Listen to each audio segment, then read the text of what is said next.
What up, bros? Welcome to another Brograph Brocast. I'm Dave. And I'm Matt. And joining us today is our dear friend, Mr. Christopher Rutledge, also known as Tokyo Megaplex. Thanks for coming on. What up? Thanks for having me. And Brograph is a supplement to our site, Brograph.com, which is a motion graphics tutorial site with tutorials, plugins, podcasts, and other MoGraph stuff. And on the show, we talk about everything ranging from motion graphics to Cinema 4D, After Effects plugins, render engines, doing business, doing taxes, being a contractor, or working for the man. And you can email us, Brograph, at Brograph.com, and tell us what you think about the show. Send us topic ideas. We have been getting a few more emails. We'd love to hear from you.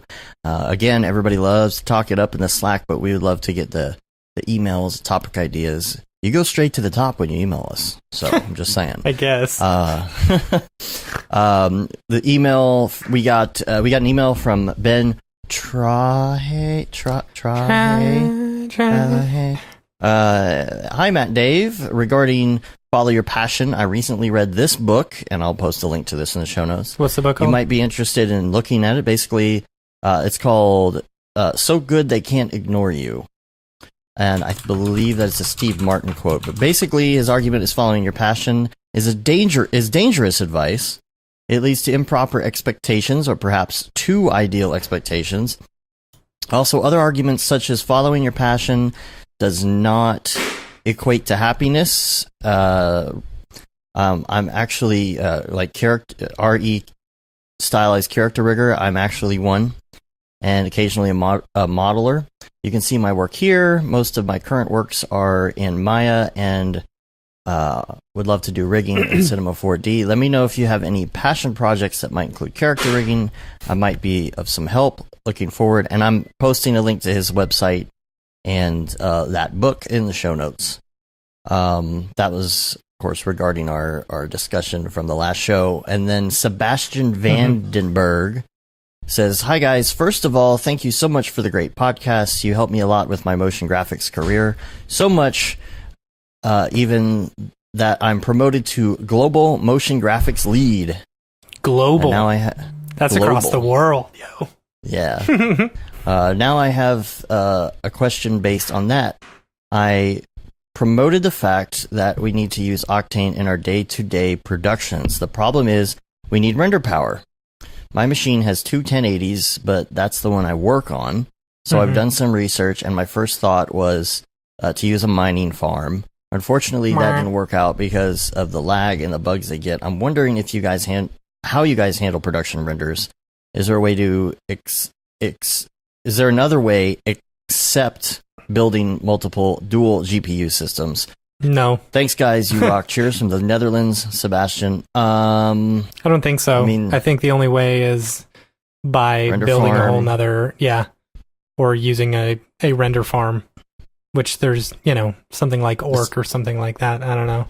It's expensive, but if you can build a couple machines, I get the mining thing, but the thing is, honestly, you can buy or build a machine for relatively cheap, especially right now. Like GPU prices are going down, like significantly because of the 1180s and or 1170s or whatever that are coming out soon. I've been watching on Reddit on like build a PC sales or something like that. I don't know what the subreddit is, but like it's $200 off MSRP or something like that for these 1080 Ti's. It's like I'm halfway tempted to buy 4 of them and throw them in my computer, But you could get a relatively cheap computer, just one straight from Best Buy or Dell or something like that, and then throw a good GPU in it.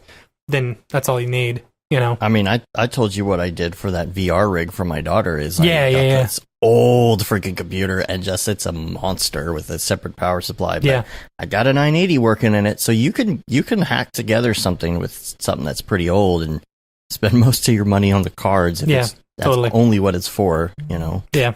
You could also do what's it called?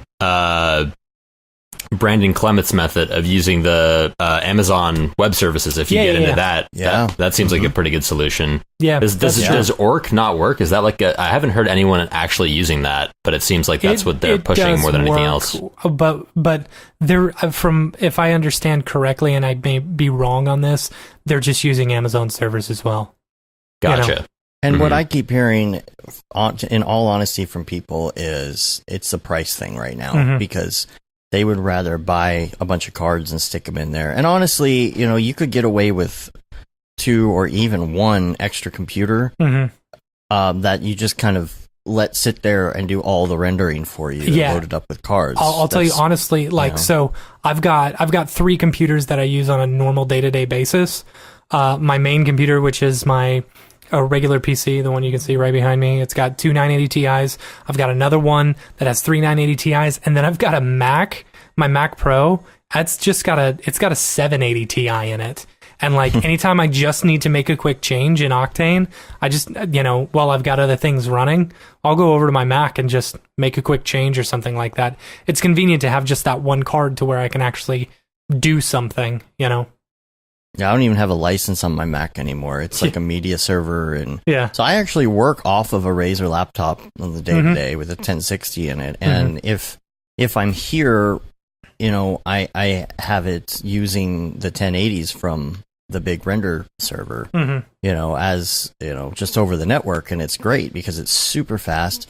And then if I'm like at Starbucks or something, I'll just work, and then I'll team view over to the other one, which has Dropbox, and I'll just open it up over there and just have it render, and all the files just kind of pour into my laptop. And it's a pretty good system. I'm pretty happy with it. Yeah. Having a second computer really helps a lot, honestly. Yeah.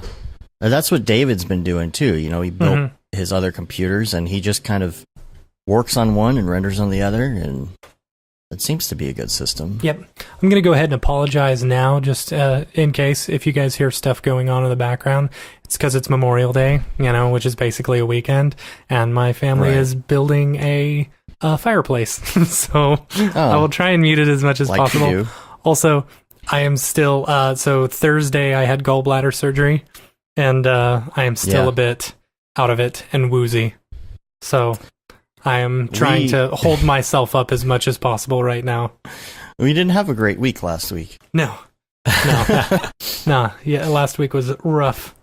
So I'm on day 4 of recovery out of day 14, I think it's going to take. But I'll just be happy when I can yawn again, because yawning hurts like hell. Ooh. Yawning does? Yawning, that's weird. Yeah. Like breathing in a whole bunch because my stomach will inflate. It'll just push against my ribs. It sucks. So you haven't had any shoulder pain? No. Back pain like crazy, but that's because I can't move in my bed when I'm sleeping. It sucks. There's I don't know, there's a thing about gallbladder surgery is the gas escapes through your shoulders that's left in your body. Yeah, that's what Amy was saying too. Shoulder pain? I haven't gotten it. Yeah. Mine's mostly the back. And then of course, we were delayed last week. The problem was we couldn't do a show on any other day. We had so much going on, which is fine because you ended up, going to your surgery anyway. And so what had happened was we sat down to do the show. I had notes ready. Everything was good to go. And I'm like, I smell burning plastic. What am I smelling? Is it something overheating? What's going on? I was checking everything, and my computer turned off just by chance. It had nothing to do with the situation, but my computer turned off because the little plug that plugs into the power adapter was a little loose, just like the main plug, because I had it in my backpack. And so I plugged it back in, and I was like, man, this is really hot. And I look at the other side, and the cable starts arcing in my hand and sparking. And I was like, and I set it down, and then it's sitting there and it's not doing anything. I'm like, well, maybe I can get away with this just for the show.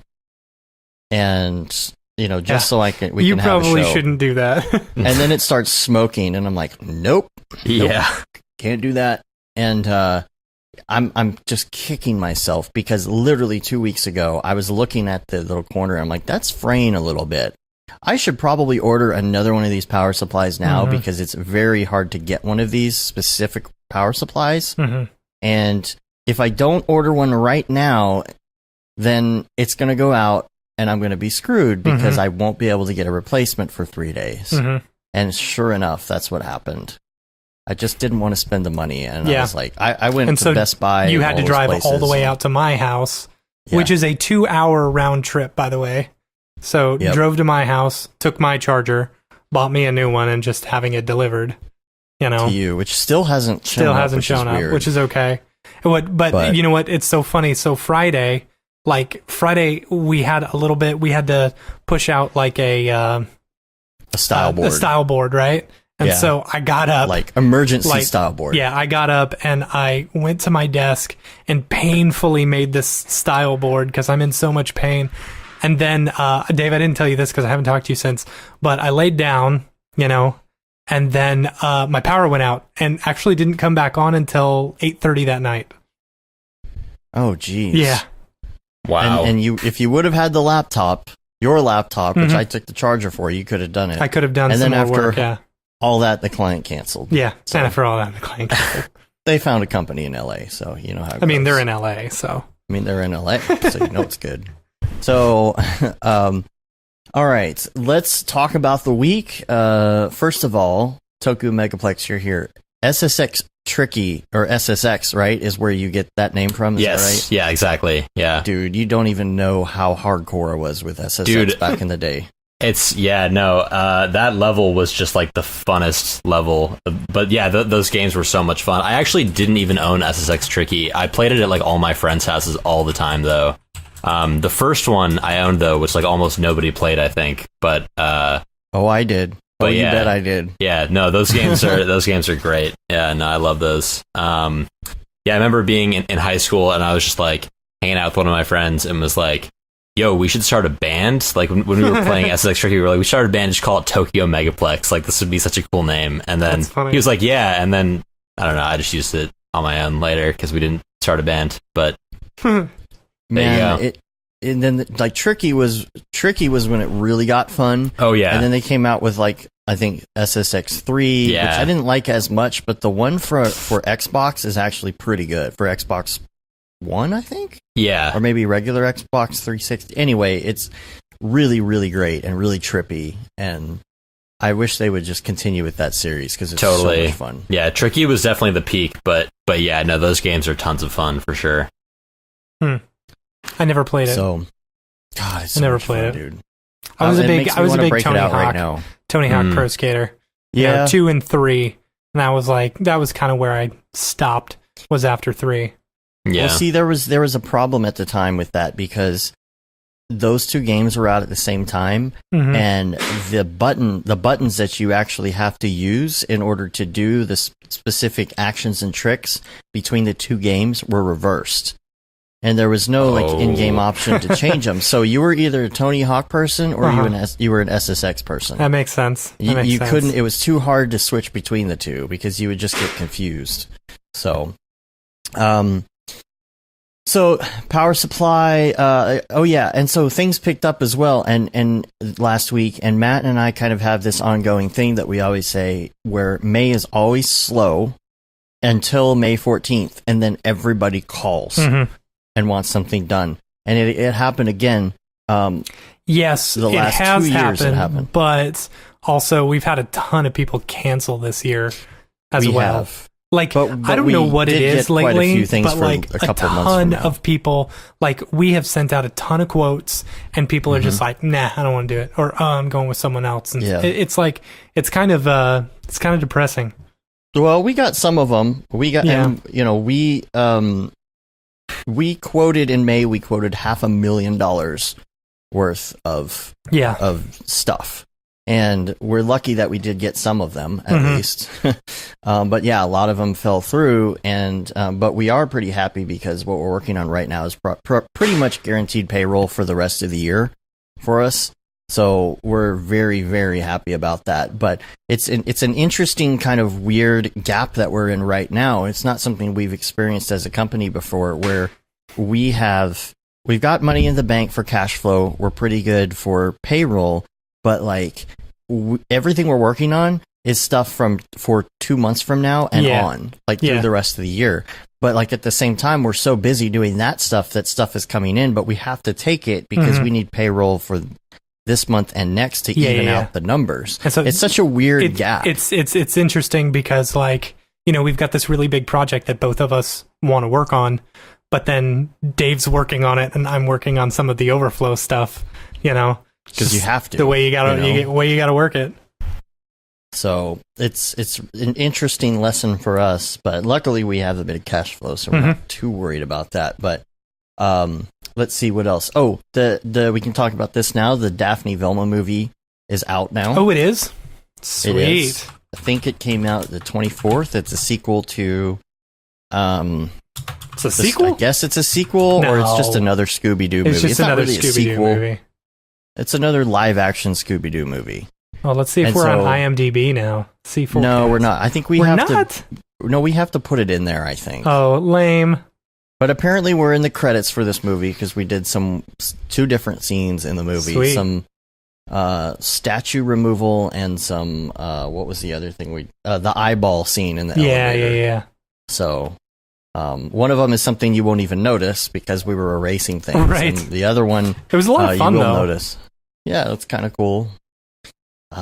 So you should see, I guess, I don't know if you'll see our names or Nexus Motion in the credits of that, but if you have kids and you take them to the movie, check it out. Well, I don't think they'll take them to the movie. I think it's a straight to DVD. Oh, is it? Yeah. Nice.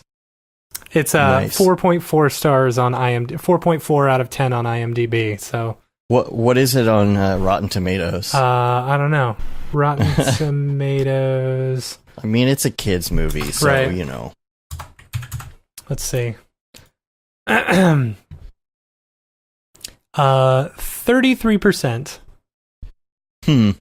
Well, it's a kids movie. It's a kids movie. Oh, it's rated G. So there you go. Yeah.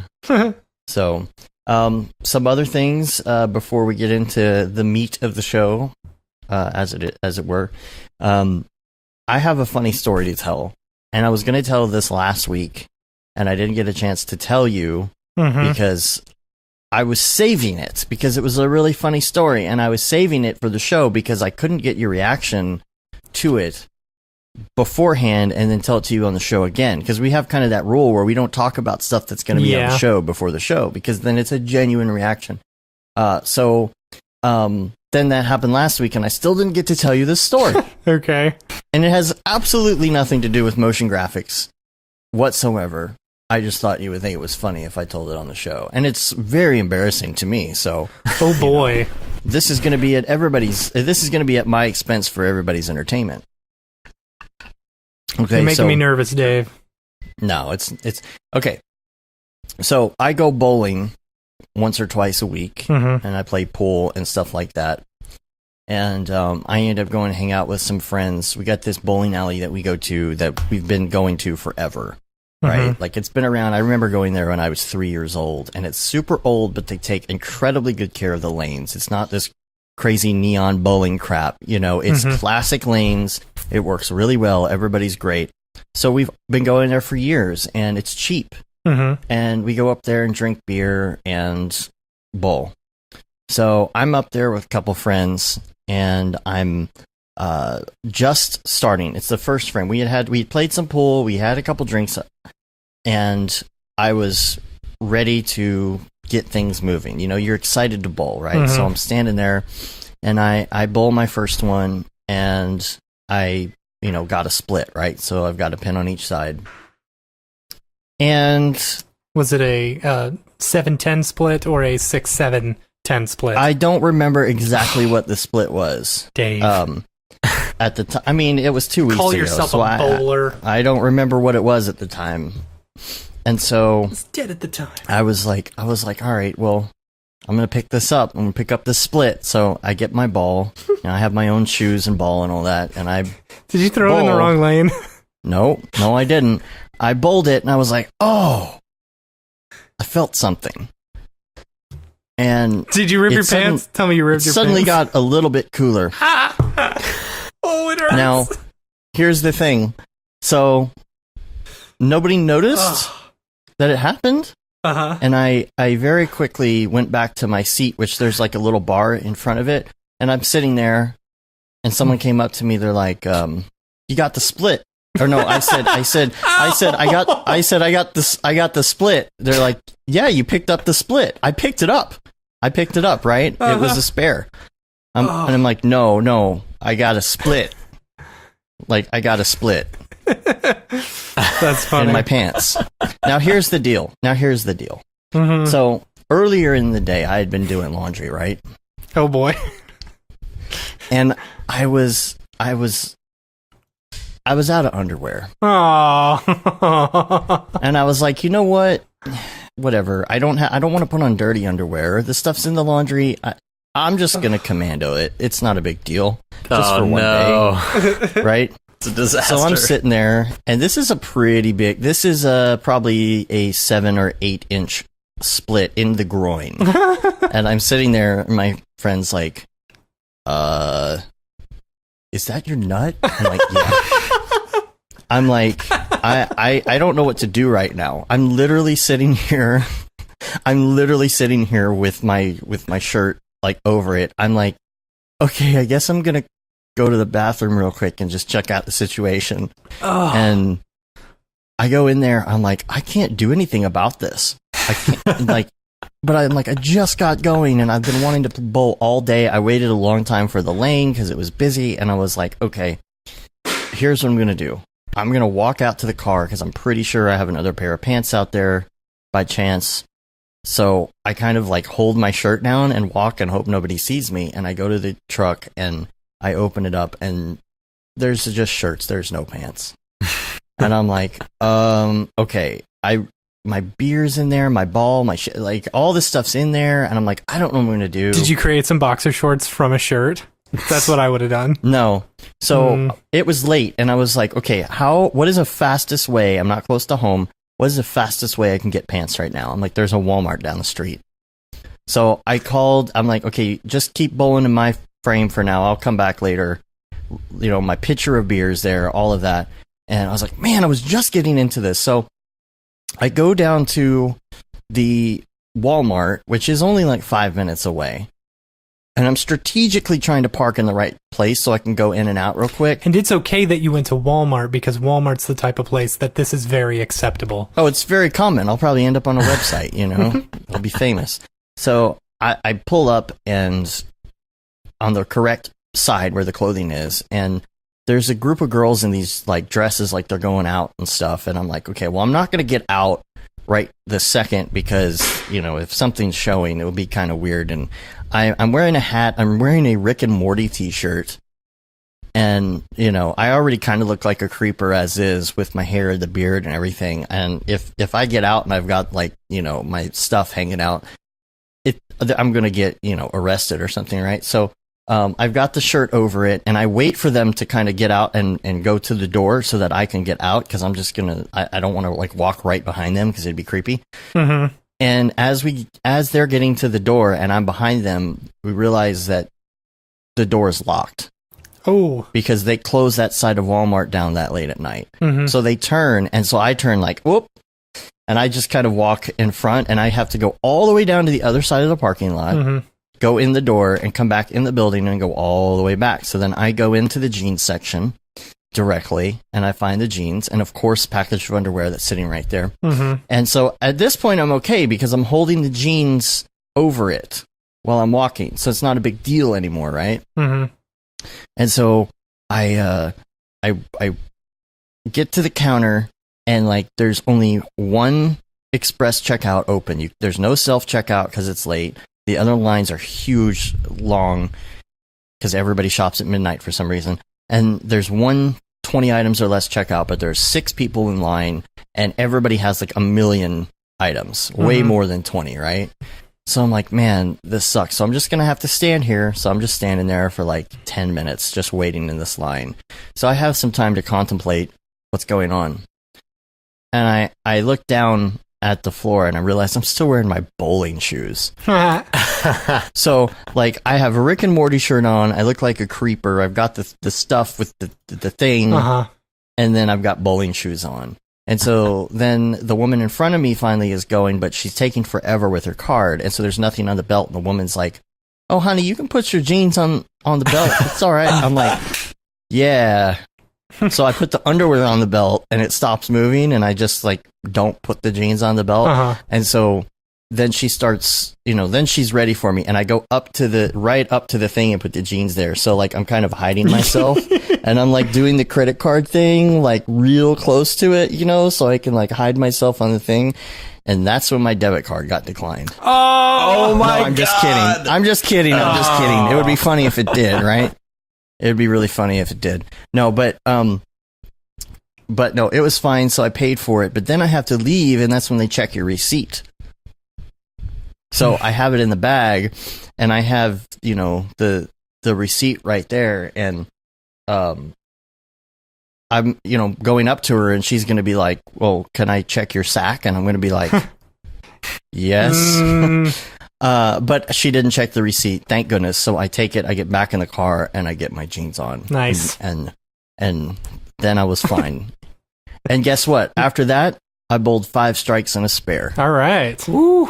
So what's your high score? Let that be a lesson to you. Let that be a lesson to you? Yeah.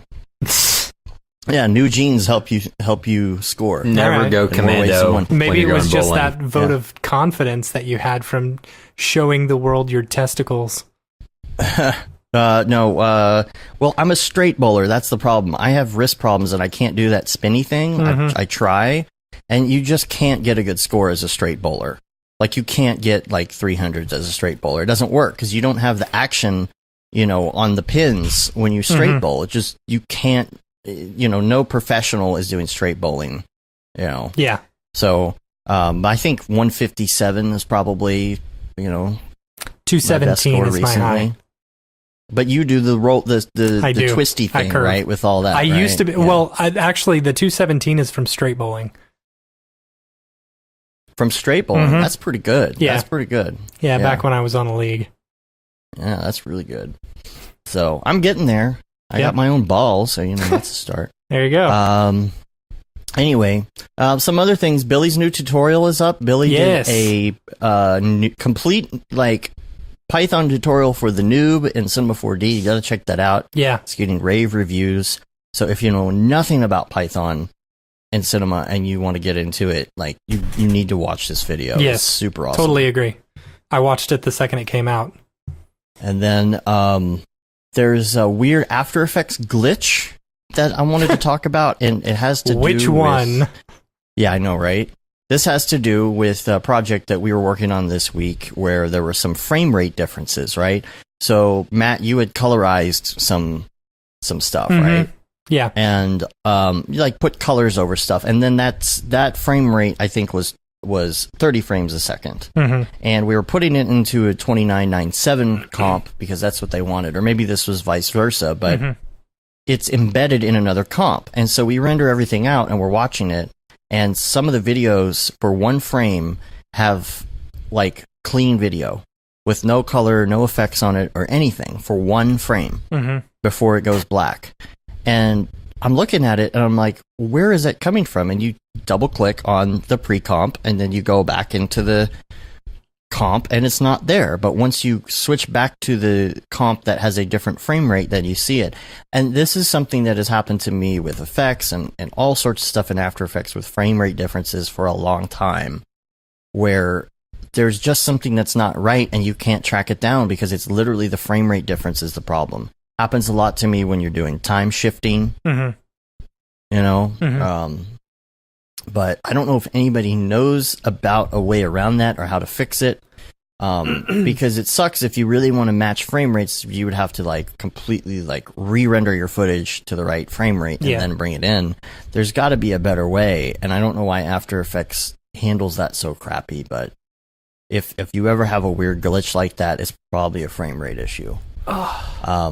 And then we will be live this week, Thursday, most likely. I think that Liam has a cold that he's getting over, but he said he should be okay by Thursday. That'll be on Brograph.com, Brograph.tv, and all the stuff and things, all the different places. And you can find that in our plugins and our Slack channel and all that other stuff there. So anyway, that's the week. That's the 2 weeks. Yeah. So let's move on to some Ravcock. What's your flavor? What's your flavor? What's your flavor? So now we can get to actual motion graphics, I guess.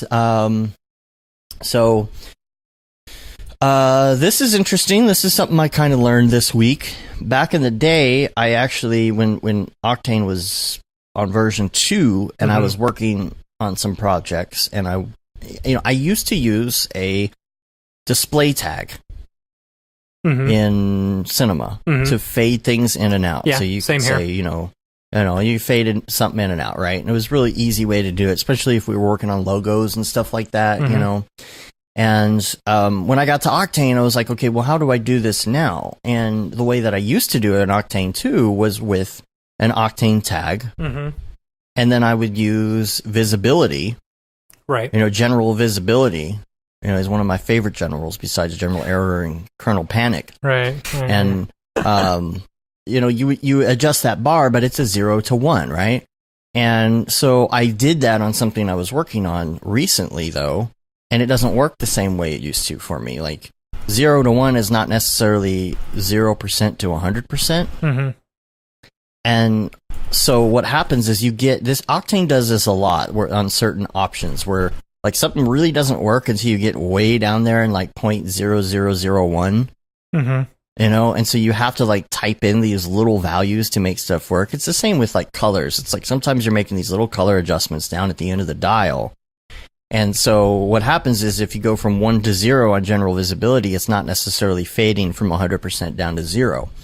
But I did some digging and I found out that it does work if you create a user data and do it as a percentage and you link that through Espresso back into it as a percentage value, then it works correctly. Neat.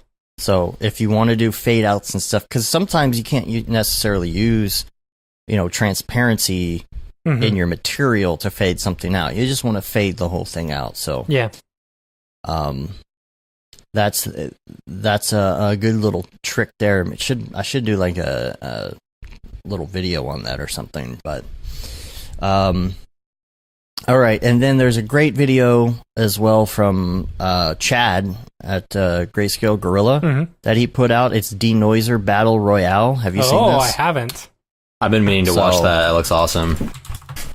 It's basically just a video that goes over these denoisers and shows them, I think, in comparison to regular denoisers. Neat video. Yeah, neat video. I just got that recently. It's so great, and it's like $99. Denoisers being put to the test. NVIDIA Optics AI, solid angle noise, Enobright Altus Red Giant Denoiser 3, and neat video. Neat. I guess we didn't talk about this because we didn't do a show last week, but Octane 4 for Cinema 4D. Test builds are out. Yes. So people are playing with that. And I've heard mixed reviews on whether or not, it's working. I mean, I understand it's still kind of alpha. So that's that's understandable, right? It's to be expected. Yes. But essentially, like David was texting us, he said, like, denoiser isn't exactly what he's thinking yet. I think it's going to take some time for this stuff to develop. Right. It's learning. It's got to learn enough, and I really think that, I don't know, part of me thinks that it's not going to, they're going to have to launch render tokens first that allows people to use the stuff through their whole ORC network before they're able to get all that information, because otherwise they're just going to have to run it themselves. He was saying it's kind of muddy looking. And I think you can kind of like better, what Neat does. Yeah, I think you can get a better. He was saying you could get a better product or end result through Neat Video, because Neat Video handles the previous or after frames. It's looking at that. Oh, right. What is it? Temporal something. Temporal denoising, or I don't know what it's called. Yeah. Something like that, where it's looking to the future frames in order to see how it should denoise it. Right. Well, I'm sure it'll evolve. I have not had time because we've been working on this big project, so I have not time to really look into it or install it or try anything. I want to so bad. Yeah, I'm just like, I just don't. Maybe I'll do it this afternoon because I plan on not really working much today. I worked over the weekend and today is a holiday, and I'm just like, all right, I'm gonna post the show and just play out, play video games or something. Yeah. So play some Halo. God, we should play some Halo. I bet there's like a 42 billion gig update that I have to install before we could play, but I'm down. That's funny.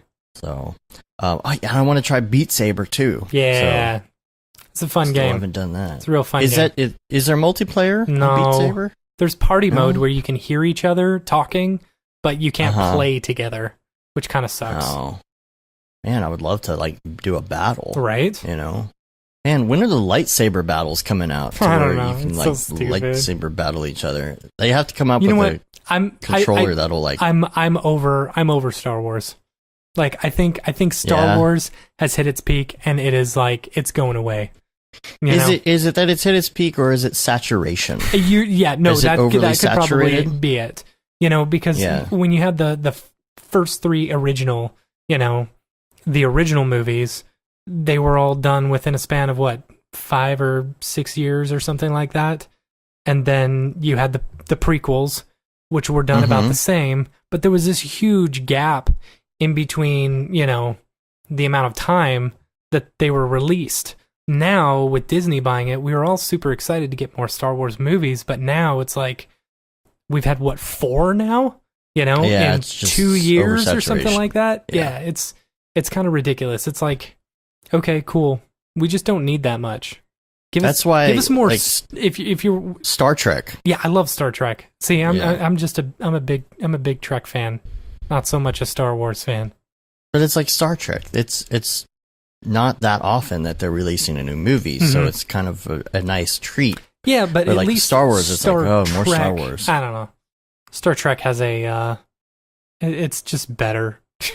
It's not I based see what you're around saying. the Force and like fake stuff. It's more scientific and It's very scientific and technical. Uh-huh. Yeah.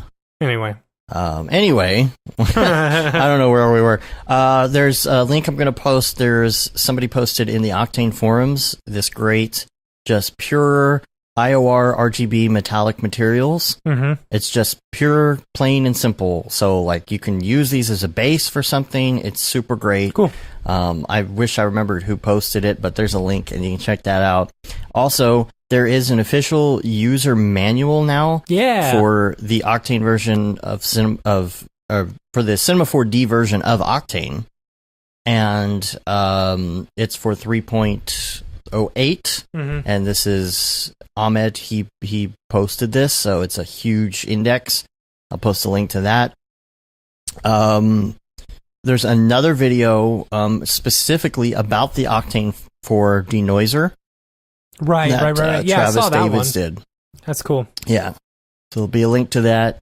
And then a couple other things. There's a release that came out, and here's what I don't like about Gumroad is on Gumroad pages, they don't have a link to like a person's webpage or name, or this person didn't. Mm-hmm. But I know they posted it in the Octane Facebook group, but they did an atmospheric VDB pack.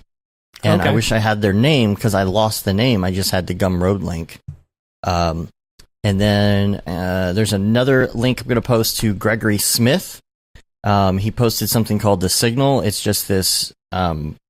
It's on ArtStation. It's a piece he did as a realism study to help some more ambitious projects that are currently in process. Mm-hmm. It was made with Blender, Substance Painter using the Grove and Grasswald add-ons. But this particular link, like, it's so hyper realistic. You have to see it. It's great. Like, he was going for realism, Mm-hmm. like super ultra realism. So you almost have to like dumb it down a bit. You know, Mhm. when you do like these beautiful landscape renders, you're trying to make it super pretty. But if you want to make it look like a real photo, you almost have to like make it look ugly. Mm-hmm. If that makes any sense. Yes. You know. So, and then lastly, Razer has a new external graphics enclosure, Yes. and it fits 3 cards. I think. Does it really? I want to say it's 3 cards. If I'm not Wow. mistaken, and it's compatible with Mac as well. That's awesome. Really? Yeah. So that's Is that something That's to not the check Core out. V2, is it? Or is it I Razer Core not know. X? This is on TechCrunch. This is a TechCrunch link I have in the show notes here. So, you know, that could be something very promising. Is it 3? I may be mistaken with the 3, but for some reason, unless I was thinking about two separate articles. Actually, I'm not going to open it on that computer because I'm going to. I'm looking it up right now. Crash and burn. Razer Core so this, X. Yeah, this was on TechCrunch. Let's see. Here it is. I'll try to bring it up here on the stream too. So, I may be wrong about the 3. I think you're wrong about the 3. It is compatible with Mac. Yeah, I did see that. There's something going on with my screen size here, I think. Oh, well. Oh, man. I don't know. Maybe it's okay. Somebody did come out with one that holds 3. Mm-hmm. I know that. This is Razer's Core V2. Okay. Thunderbolt 3, and it works with High Sierra 10.13.4. Mm-hmm. I got the 3 wrong, but somebody came out with one that holds 3 as well, and I don't remember where that was. I guess I didn't save that link. But man, God, it makes me want to get a new Razer laptop with the 1080, and then also get a box full of these. See, I don't care about the awesome 1080 so much. The 1060 works fine for me. Of course, I'm not using it every day. Yeah. I would love to have one of these external boxes. And is it only $300? My God, that's amazing. Yeah, $299. Wow, man, like $100 per card. No, like that's $1 an hour. It only does one card. I'm pretty sure. Okay. Yeah. Okay, now I also want to mention this. Jason just mentioned this in the chat. Congrats to the French monkey. I had this for later on, but we should go ahead and talk about this now. Mm-hmm. He's done 769 dailies, and now he's done. He's quitting because of piracy. Yeah, that sucks. That sucks. I don't know. I wonder if he's listening right now. We need to get him on too. But piracy sucks, man. I guess I forget where I read how many times it had been downloaded, like 1,000 times. All his stuff was basically uploaded to some site and was downloaded like 1,000 times. And some of the stuff, like, he had barely made any money on, so I guess I think he might have changed the prices and stuff. But it sucks, man, when people, steal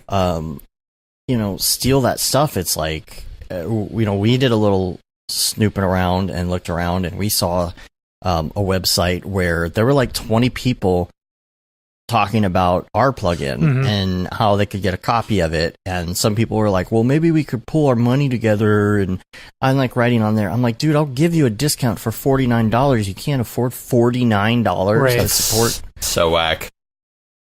Seriously. It sucks because a lot of people, a lot of these piracy people, what they don't understand is that they are us, we're the same people. It's not like we're this big corporation who's making millions of dollars in order to, fund our lives off these plugins and stuff. We're just making some spare cash while also, crushing it with clients and stuff like that. This is extra money for us. This helps us, create more plugins and help more people and do a podcast, put out tutorials and stuff. This stuff helps fund that. And by doing that, you're kind of hurting our industry by stealing other people's stuff. And I don't want to legitimize it, but I feel like there's a difference between. I mean, I'm not saying it's okay, but I still feel like there's a difference between, some college kid who is pirating like a super expensive version of Photoshop or something, and then there's us with our $49 plugin that we're just making from home. Right. Again, it's not right either way, but I'm saying, seriously, $49. I think that it's really cool what some companies are doing, like Side Effects with Houdini and Substance Painter, how they have the tiered editions for different sort of levels of income or whatever. That just makes so much sense. I feel like everyone should be doing that. Maybe not with something like, Luminous, because that's just such a small thing. You should be able to just throw, $50 at it if it helps you. But if I had a $2,000 piece of software, definitely I would make a light version of it that you could get for free or cheap. But this is the light version. Exactly. Yeah. You know? So, yeah, it sucks, man. And I wrote something in there. I'm like, okay, I don't care that you're trying to pirate my software. Hit me up and I'll still give you a discount code. Mm-hmm. Look at that. You know, just don't be a D-bag. Yeah. Don't be a b-hole. So, you know, whatever. So, all right. Let's get to some topics because I want to talk about so many things today. And I think that, okay, so you are Tokyo Megaplex. Hey, let's talk about you, Tokyo. And you are Mr. also Megaplex. You are also Chris or Christopher. What do you go by on a daily basis? I always just call you Tokyo. I mean, most people just call me Chris. If you call me Christopher, it kind of feels like you're my mom, but right. But yeah, I always just write Christopher because I feel like it sounds fancier. Right. Okay, so we'll call you Chris from now on. Cool. So, there's a lot of stuff that I thought, you know, besides talking about your short that just came out, a lot of things we could talk about because you just graduated from college. Totally.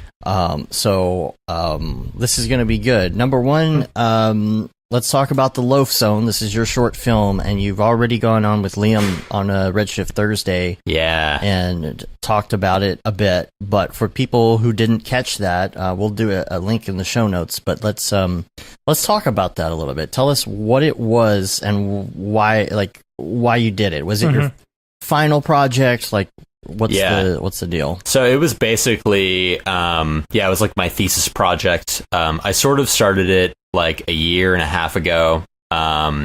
So they kind of give us like 3 semesters to work on it. That said, for me, it was like really a sort of background thing. Like, you know, like me working on this project, super part-time, like maybe like 1 day a week if I had the time to like put in a full day per week. You know, to like start coming up with the ideas and get the ball rolling. And then this past semester, it was just like 100% this project.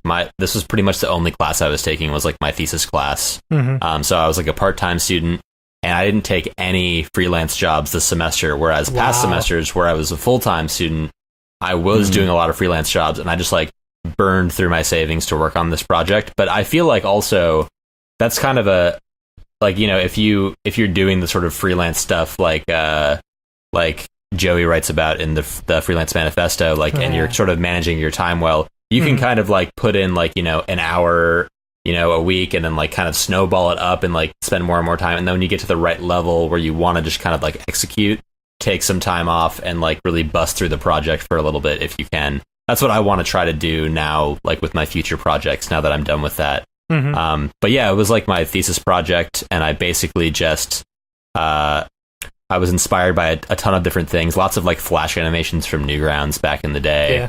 A lot of stuff that I'd seen at like festivals and stuff, and it was kind of that stuff combined with also like all of the crazy cool like computer graphics tech that I've seen from like the Brograph community and like just like stuff people are doing on Instagram and like all the kind of crazy stuff that you can do, you know, with just like a GPU in your bedroom now. Like, you know, you can get that crazy level of realism with, you know, GPU ray tracing and all that stuff.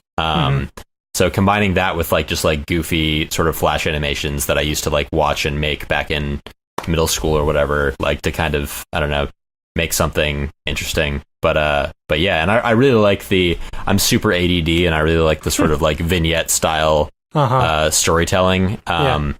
And when I was writing it, I pretty much, and I'm kind of going through this process again now. I would just like, when I'm hanging out, just like kind of like whenever I think of something funny or like see something that's interesting or anything, I just like write a little note down in my notes app on my iPhone, like I'm sure lots of people do. And then like my whole thing was written just from like one day I sat down, like drank a bunch of coffee and just like went through my notes app and just like typed it into like a full script. That's funny.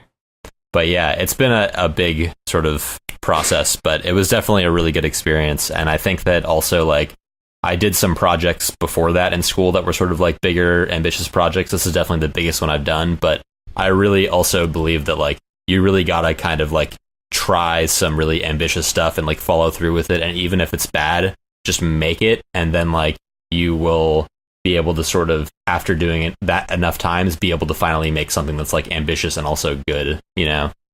And I feel like this is kind of the first like good thing I've been able to make on that level, you know?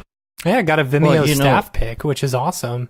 Yeah, you know? that was it's cool. crazy. Like, I don't know, like I felt like, I don't know, it's cool to like know the people who are actually creating this stuff, you know, and like it's got to feel pretty good that you put so much work into this, you know, because every time I know when we created the silly Christmas card that we did, you know, I was like, oh, maybe this will blow up, maybe this will do some, you know, which it didn't, you know, but you've always got that in the back of your head. You know, totally, and yeah. then yours actually, you know, you put so much work into it, and it did actually take off quite a bit, you know. And we also didn't put near as much work into ours as you put into yours. We didn't. Well, I feel like it's interesting because, like, with any sort of project like this, like any sort of more ambitious thing where you're putting in, you know, more than like a daily, like a weekly or like a you know, a month-long project at least. You start it and you get really excited, and then you get to the point where you're like, man, like, is this good? Like, maybe this kind of sucks. Like, and you're just working on it for so long, and you get to that point, you don't know if it's good anymore. So you just gotta like go through that and just trust yourself that like when you came up with it, it was funny. It's still funny, and like, and it was super validating to like, you know, have the response that it had. I'm like really stoked about that, and I'm also really stoked because like, you know, now my real goal with it wasn't to get a Vimeo staff pick, although that's crazy that happened, but like just to get it into festivals and stuff. And I'm still kind of on the path to get that. And I think that because it got the Vimeo staff pick, I feel really good that it'll get into a couple festivals, and it'll be really fun to kind of like, you know, maybe go to some of those or get to kind of take it around a little bit. And that's been a big part of the inspiration, was just like going to festivals like the Ottawa Animation Festival is a huge one for me. That I've been to the past few years, and we talked about this a bunch on the Redshift stream with Liam about like festivals and stuff. But like just seeing that stuff there, you go there, it's kind of like NAB, where like you go there and you just are so inspired, you like almost want to just leave early just to like start making stuff again. You know, that's how I felt every time I went and saw a band growing up. Like anytime I saw a band in concert, and I'd be like front row just rocking out, be like feel super inspired to go start a band. Totally. Yeah, I feel the same way. Yeah. But yeah, like, I don't know, like seeing that stuff and being like, yeah, I could do this. Like, I could get into a festival, like, and that would be so much fun. Like, so that was just kind of like the goal from the beginning, was like make something that people on the internet would like, and like make something that could get into a festival. But yeah, so that's like a whole extra sort of life that it will hopefully get to have to some degree. But yeah. Well, and I feel like sometimes when you hear someone say like college project, in your head you're not thinking, you know, it's necessarily going to be that great. Yeah, you know what you're I mean? thinking something like college project. I always, you know, anytime someone says college project, I think, oh, some avant-garde weird piece of crap. You know. Yeah, you got an idea for that's the film, what most right? of them were, right, guys? Yeah. But check this out. It's going to be in black and white. You know, oh my that's God. what I think in my head. You know? So I would do. I used to do the Dallas 24-hour video race a lot, you know, and I always found that so you'd have like a whole bunch of different groups. You'd have a tour, which is like 1 to 2 people teams. You'd have the high school teams. You'd have the college teams, and you'd have the professional teams. The tour were really good, you know, which was the ones that I always went in, you know, we were all pretty good. The professional ones were, you know, hit or miss. The high school ones were like super killer because they never took themselves seriously, and they were always really funny. But the college ones, gosh, they were awful. Just absolutely awful. Yeah, no, I've seen a lot of college like films and animations, and like, yeah, most of them just like, I don't know, it was funny kind of seeing my film screened with all those other ones that were just like so heavy-handed, and just like a lot of them like really like heavy material too, like they were like, you know, yeah, and it was they didn't quite pull it off. And spies and suicide, it's all dragons, and no, it's gotta have. There's plenty of dragons in there, but but yeah, no, and there's some good ones for sure. Like I'm not saying that they're all bad, but but yeah, man, there was this one that I saw. It was like from a grad student, and it was like the idea was, get this, it was a rat that cooks. It's Okay. like, wow, Oh, really? like that's Ratatouille? that's really original right there. Right. But yeah, Wow. no, it's I don't know. I feel like that is, though, like for a lot of people that is their first big project, and that's why it's not as good necessarily. Whereas for me, I made it a point to be really ambitious with, you know, sort of at least one project every semester leading up, and I could show you guys some of the other ones I did, and they were bad, but like, you know, yeah, I don't know. But software-wise, now you used quite a bit. What were your tools? We'll just Oh go man, over that such first. a long list. So mainly it was Maya, because that's what they teach us at school. Okay. I did use Cinema for a few things, mainly just like when I was doing anything with like text or anything sort of more designy, or if I wanted to have like a little bit of like a procedural system or like a MoGraph type setup. I used Redshift to render everything. I used ZBrush for a lot of the characters. Marvelous Designer for all the cloth simulation. Man. And Houdini for like some Sims and stuff. And I'm sure there's like a few other I'm forgetting, but it was, yeah, more or less it was that. That's a serious package of software to, you know, have an understanding of. Well, here's the thing is that really it's I mean, it's like there's, you know, your 3D package, which is like Maya or Cinema or Houdini, and then Marvelous Designer, like I learned that in like a day. Like you could learn that in like a day. If you give that program a day, you can do super cool stuff with Marvelous Designer. Like I super strongly That's what recommend. I've heard.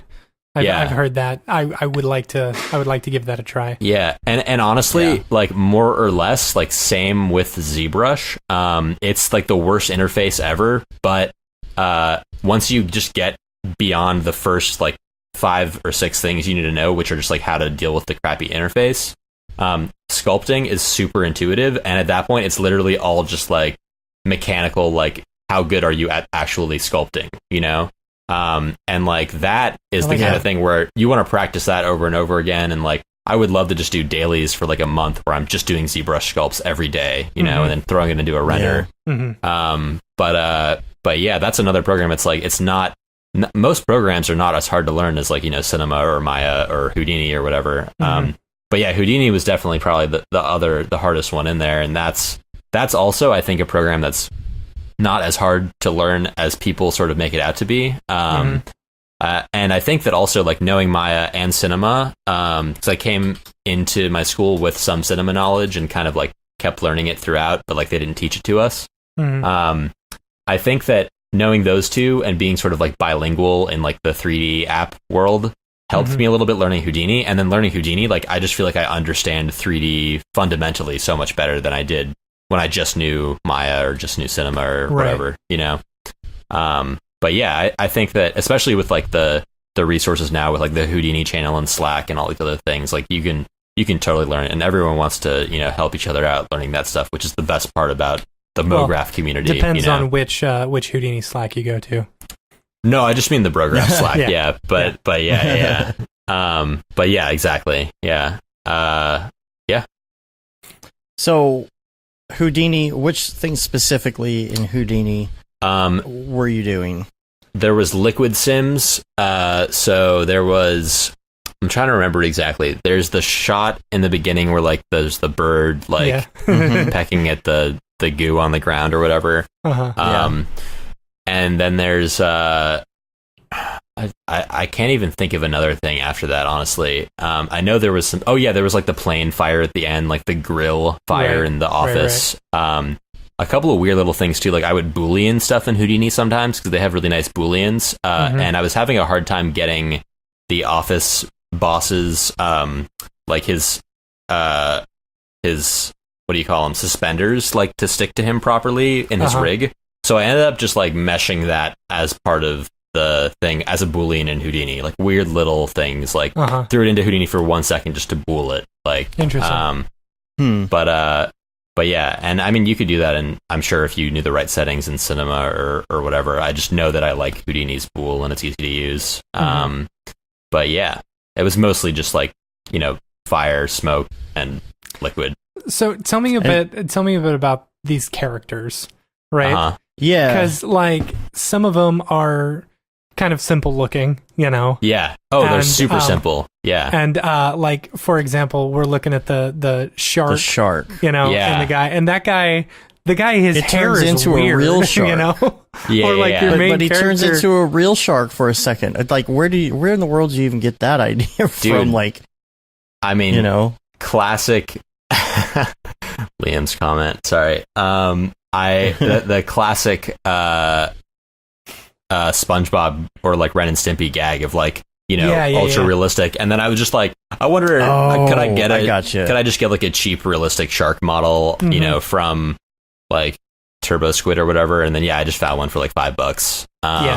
So I was like, I could rig this up pretty quickly and then just like animate that for a shot. And that was like a fun thing to do. You pulled it off well because it was, it was saying I didn't something even like, notice it do the I look first serious or do I, what is it? I look serious to you or something like that? Yeah. It was fun. I actually, I was, my little brother did that voice of the shark actually. He's a really deep voice. And I asked him originally for the line, I was like, have him say, he says, "Are you sure about that?" And I was going to have him say, "Do I look unsure to you?" And then he was like, "That's literally from SpongeBob. Like, that's exactly a line from SpongeBob that Squidward says with like a close-up of Squidward's face looking disgusting." And I was like, wow, like maybe I should just like completely rip off SpongeBob, like just for the, the nod. But like, and I was like, nah. But yeah, so that was, I don't know, kind of funny. That's funny. That is funny. I love the character at the end on the bench, the yellow guy. Yeah. Tell me about how you did his head, because he's like squishy and wobbly looking. Like what did you use for that? So his head is like a soft body sim. It's like I did it with Maya's end cloth, and I showed off a little bit how to do this on the Liam stream also. The Redshift Wednesday last week, I guess. Yeah. Or 2 weeks ago. But anyway, it's basically what you do is with Maya, and I think Sage pointed out that there's a way to do this with soft bodies in cinema too. I'm sure there is. Where you can make the character, like you animate the character, you rig him, you do all that, everything. And then at the end, you can make him a soft body, and you can set it so that you paint onto the geometry which parts of it are fully soft body. Like you paint those parts black, and you paint the parts white that you want to be exactly the sort of input mesh that you gave it, right? And then it will sort of blend between the two. So like it'll add some follow through, kind of like with the jiggle deformer or like whatever, Nice. Yeah, I was gonna say it looks very jiggle deformer-y. Yeah. Yeah, and there's this one guy, this animator, whose name is Jerome Braxton, who uses Blender, who gets a really similar effect, and he kind of inspired me to sort of explore that and figure out how to get that, and that's sort of where that came from. So yeah, check out Jerome Braxton. And I'll say also for the shark model, the character design was super inspired by this guy I found on the Redshift forums. His name is Magnus Moeller. It's O with like the O with the dash through it. I can send you guys the link for the notes too. But yeah, he's got these really cool character designs that are like, they're basically like flat characters, like that are designed to be like sort of like 2D, but they're like built in 3D. It's really clever. But yeah, and then for the character at the end that you're talking about, the floppy guy, the other thing that I did was just I made him like a subsurface sort of material, and I love the material on him. Thanks. Yeah, I made him subsurface, and then just added like a really intense bump map to him, and then also it kind of looks like it's part of the subsurface effect, but it's not. Is I just sort of painted some sort of light like pink around where his nose geometry is to kind of like make it seem like that was sort of bleeding into his like yellow skin. Oh, okay. And like just did some little painting in Photoshop. Before that guy, that was like the last scene that I did pretty much. And before that, I barely painted any textures for the whole thing. It was just like all straight up materials for all the characters. And that was like, I haven't even used Substance or or painter or designer, and I really want to get into them at some point. But that one I just decided I was going to try like sort of painting around some of the eyes and the nose and add some like dots to them and stuff. But that's that guy. I know. Are you going to do some clips, some behind the scenes? We had talked about that on Slack, possibly. So yeah, I'm definitely. Basically, I was talking to TMD on the Slack the other day, and he was asking me about animatics, or like storyboards and stuff. So when I made this, what I do always is I set up all the audio first. So I get like the script written, and then I record all the audio, and then I set that all up in Ableton. And like that way, I feel like I get a really good sense of like the timing of all the jokes and making sure that everything is like working out exactly the way that I want. And then also after that, then I can just animate to the audio, and it feels way easier to do that. Yeah. That's the way we do it too. That's the way, at least I think it's the best way to do it. I can't imagine doing it the other way around. But yeah, and then what I did was I made the animatic to that in Flash, just like a 2D, super basic sort of like timed out storyboard. Flash? Oh yeah. I love Flash. Hilarious. I mean, I've been using Flash since like 6th grade or something. So ActionScript 2 or 3? Oh man, I learned ActionScript 2, and then I just didn't even bother learning ActionScript 3. Yeah. Same here. Yeah, no, screw that. Yeah. But yeah, Flash was my bread and butter for years. And I still love it. And it's got that crappy Flash look, but I just have so much nostalgia for that and like the Newgrounds sort of look. But yeah, I do the whole animatic in that. And then I just start kind of working on the scenes and modeling stuff and animating it and doing all that. So I was talking to TMD, and I ended up sort of digging through some of my old stuff, and I have these old animatics and old render tests and stuff for the Loaf Zone that just looks so bad. I don't know if you guys got the chance to look at it. I sent you guys the link, but it's just I saw some. Yeah, some of it looks terrible. But there's some. That's the point with like storyboards and stuff and animatics. It doesn't matter. Yeah. Whatever makes it work. Yeah, especially the early render test though. Like there's an early render test of the alley scene with the awkward guy like trying to not knowing if he should like talk to this girl or not. And I just like I looked back at that and I was like, I can't believe that it looked like this before. Like I thought that this was okay to like hand in to my professor like 1 week. But yeah, so I have all that stuff, and then I also have like the entire animatic that like I made basically before I came up with this whole new story. Like it's an entirely different story. There's nothing that's kept from that's in the final, except for I think the shark character. And then there's also the full animatic that I originally made for sort of the revised script, which is what you see in the final version, which has like I think 3 scenes in it that I ended up cutting out, and like some different sort of voices and weird other changes here and there. But yeah, there was changes happening to the story at every part of the process. That you write the story, you do the animatic, you change the story, you change the animatic, then you like are working on the scenes, and then you like change some of the, story just in little details and stuff. Like adding the realistic shark was like a thing that I hadn't planned until I was working on the scene, and I was like, I'll just do this. So it's good to there's a comment from Billy in the chat. It said, did you do the shots in order of appearance or just tackled as you got them? Good question. So I did them slightly randomly, but also sort of chronologically. The first one I did was the alley scene. And then after that, I did the store scene at the beginning in Loaf Mart. And then after that, I did the barbecubicles scene.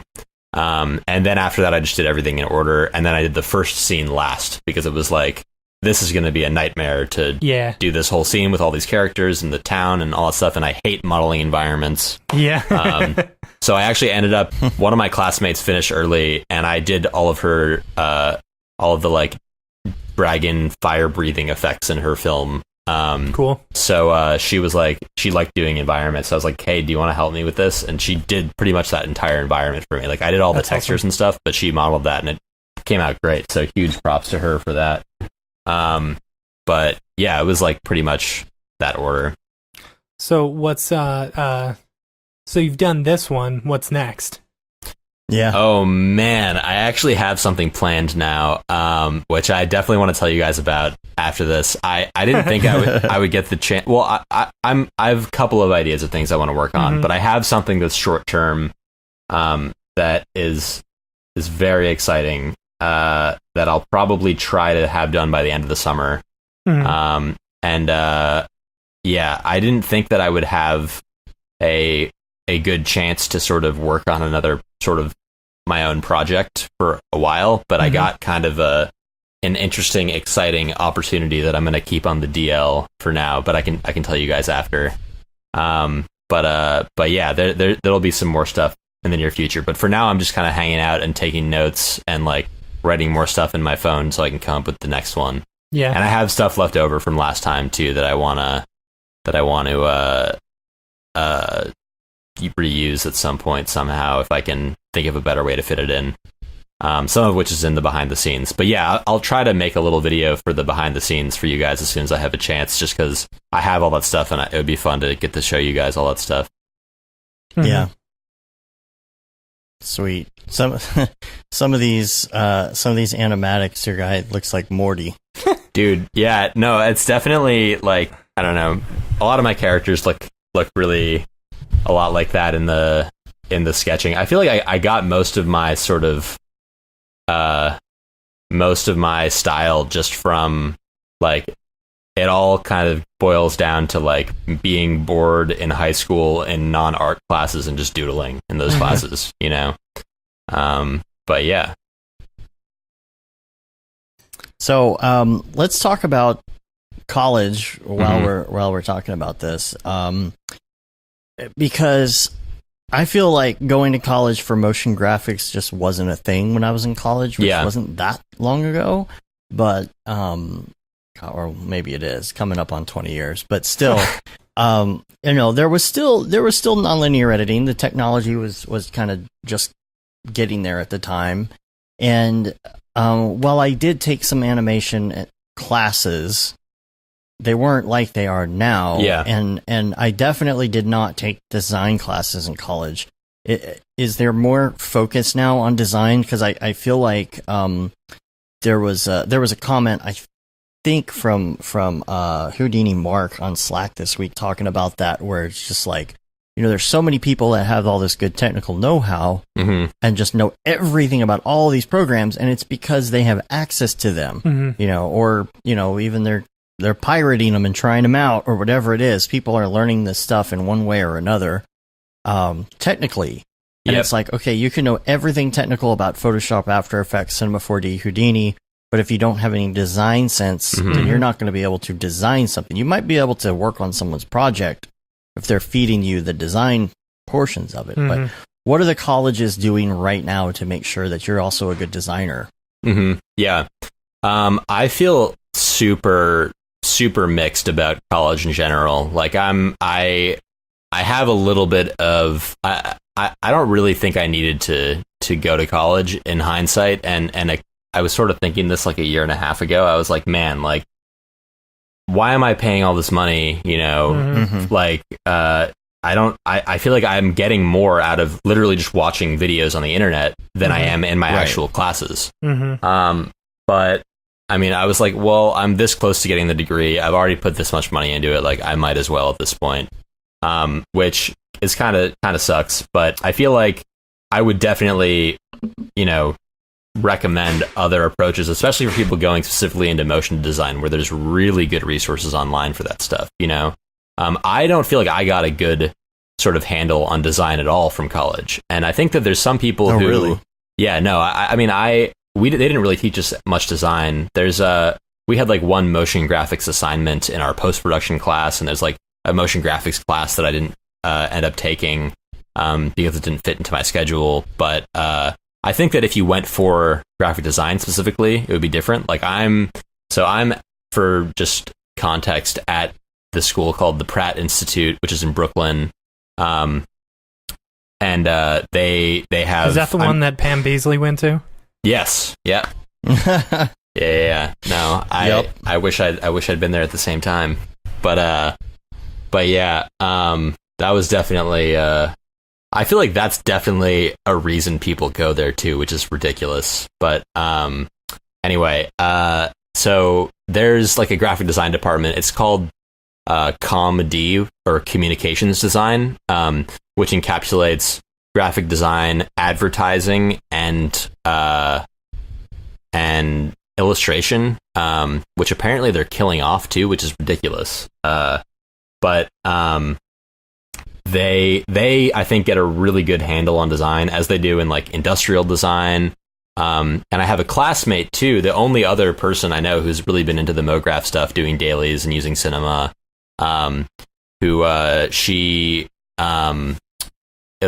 was in school for industrial design and ended up dropping out to get a job at in LA at, what's it called? It's one of the places that Ryan Summers worked. I can't remember at the second, but it's not Digital. Oh Kitchen, yes, it's called, no, it's We Are Royale is the place. Okay. Yeah. Anyway, so yeah, there's you get a definitely, she has a really good sense of design from that, and all those designers have a really good sense of design too. But I went to school specifically for 3D animation, and I love the MoGraph stuff too, and want to build out my MoGraph reel more so I can do more of those jobs as well. And I feel like I have a really good handle on the animation fundamentals and the animation side of that stuff. But the design, the actual like design stuff, I don't feel as strong with, and I really want to take the School of Motion Design boot camp to help sort of fix that, which I'm planning on doing. Same here. July. I've taken quite a few design classes, but I feel like, you can learn the fundamentals of design, and it's not until you're like, I don't know, it's hard as a 3D animator to really, I don't know what I'm trying to say. But design, it's a whole different ballpark, and if you're going into graphic design, you can put those principles into action like immediately, whereas 3D animation and stuff, you really have to kind of think about this stuff a bit more. I don't know. Yeah. Well, Houdini Mark said that this week too, that he took the design boot camp and like it just changed everything for him. And I feel like I want to do that too, because the hardest thing for me to do, back like in the MoGraph.net days, I've talked about this before, is throw my brand new 3D stuff out there and just get it completely crapped on, because I didn't understand. In your that defense, I also think that was maybe... Oh, it was harsh. Yeah, but it was also maybe some of the people who were involved with MoGraph.net. Well, that's true. And if you, I've got a link in the show notes to one of the recent episodes of School of Motion podcast where they were talking about that. They were reminiscing on the old MoGraph.net days and talking about like how harsh it was and how the community was different. It wasn't as inviting. There wasn't the constructive criticism there is today. I got completely crapped on because I didn't even understand that my design principles weren't there, because when I went to college, it was for video, and I had a class on 3D animation, but I already knew the software, and so he said, okay, we'll just do your project from home, and you can turn it in at the end of the semester. You don't even have to be here. So we didn't talk about, this was like, how do you technically use 3D Max? Yeah. It wasn't about anything else. And so, like, I came out of there not knowing, and when I figured out that I didn't have design principles, I started buying books on it. I started reading about it. I started watching stuff online, but I still don't feel like I have a handle on it, because I learned all the technical stuff before I learned all the design principles. Plus some design principles, like you've got graphic design principles, and you've also got like video principles as well. So right. Keeping those, I think for us, if we were learning some principles, it was more of the video side of it, as far as like, right. Framing and lower thirds, leading the actor, stuff like that, Right. And I feel like I know the animation principles pretty well. There's people who are way better animators than I am, so I'm not going to say I know them inside out, but I'll rewatch them all the time, and I think they're so great and so useful, and they just apply to like everything that you're doing that's, on a timeline. But but yeah, I feel way less strong about those design principles, and I do think that something like Design Bootcamp is it. I mean, especially like the first person that I heard of doing it was Mark. And then since then, I've just seen like all these other people who have done it, and their work, like, you know, Billy and like everyone else is just like, it's on a much different level than when I try to do specifically like design stuff, you know? Liam says, Billy says you might get Liam as a TA. You never know. Hopefully. But yeah, no, I think that stuff is just like super great to learn. And like, you can, you know, look at the work, compare the work of someone who really knows the technical stuff with someone who just kind of is barely learning Cinema 4D for the first time, but has great design principles. And, you know, there's like, I feel like you're definitely gonna see a huge return if you have those technical skills and you have the design principles as well. You know, that'll really push your stuff to the next level. So yeah, definitely trying to do that. But yeah, and honestly, I don't feel like at school here they really taught me the animation principles either. I feel like I learned that on my own, and I learned that from doing Flash animation before I went to school, you know? Right. And I brought that over, and I just kept reviewing it. And I feel like all the stuff that I learned, like, you know, they taught more. Really what school did for me was I was like, man, 3D seems like such a colossal pain in the butt to learn. Like, all of the elements of it, like character rigging, you know, all this stuff, like, I didn't want to learn it on my own. And I was like, and I feel like an excuse a lot of people have is like, well, I don't learn well from tutorials. I just learn better in like a classroom or whatever. And I feel like the real problem is that it's just like there is that hump that you need to get over. And, you know, I feel like once after my first year that I got over that hump learning Maya, I was like, I don't really need this anymore. Like, I can learn more on my own on the internet. You know? It's almost like I need someone to walk me through the initial steps of how this whole user interface works and where to find everything. And once I get there, I can figure the rest of this out. Yeah. Totally. Yeah. And the degree, I also think, is just like increasingly useless. Like I've been freelancing for the past couple of years, and people just see, you know, that I have a college on my resume and assume that I have a degree. They don't even ask most of the time, you know? It was funny. Right. I was working this freelance gig. I've got 3 colleges on my degree or on my resume. No, exactly. So I must have 3. It's funny. Like the week that I was graduating, I was working on a freelance project. And I was telling these people, I forgot that on Wednesday I had graduation. And I was like, oh guys, like I can't come in. I have to go to a graduation on Wednesday.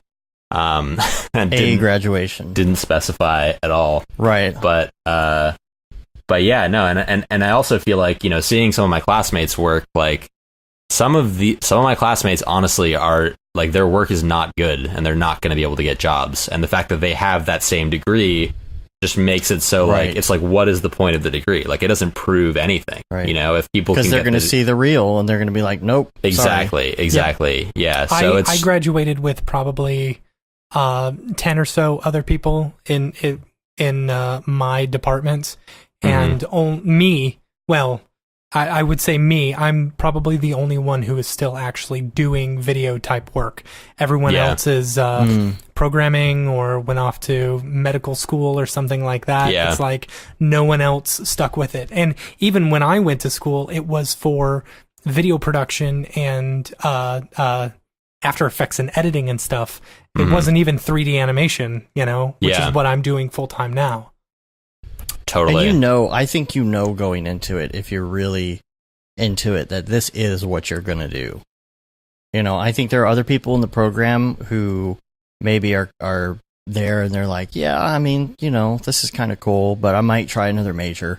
You know, that kind of thing. Like, they're not going to be in it. They're not going to stick with it. You know, they're not going to be in it for the rest of their lives. Like, I've known since I was a kid using a video camera that this is what I was going to do the rest of my life.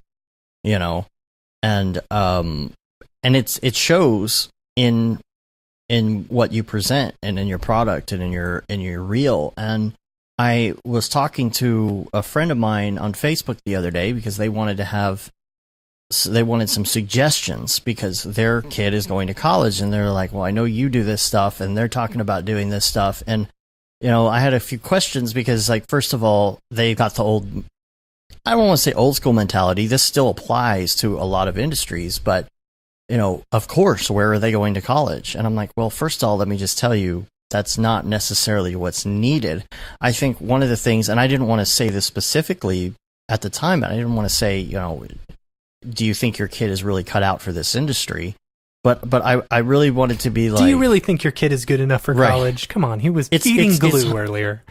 Yeah, no, for the industry, because I think that as a parent who doesn't know anything about motion graphics or video, the first thing they're going to say is, oh, my kid's really into this, so obviously they need to go to college for it. So the first thing is going to be, they're not going to be able to recognize, does your kid have such a passion for this that like I did, that like, I am going to do this. I'm not going to go halfway and be like, you know what, I think I'm going to go in political science or something, some other major, And second of all, are you the type of parent that is okay telling your kid, if you think that they are that dedicated, telling them, I don't think you have to go to college right now, or maybe go take some community college stuff and get online and start taking school of motion classes instead.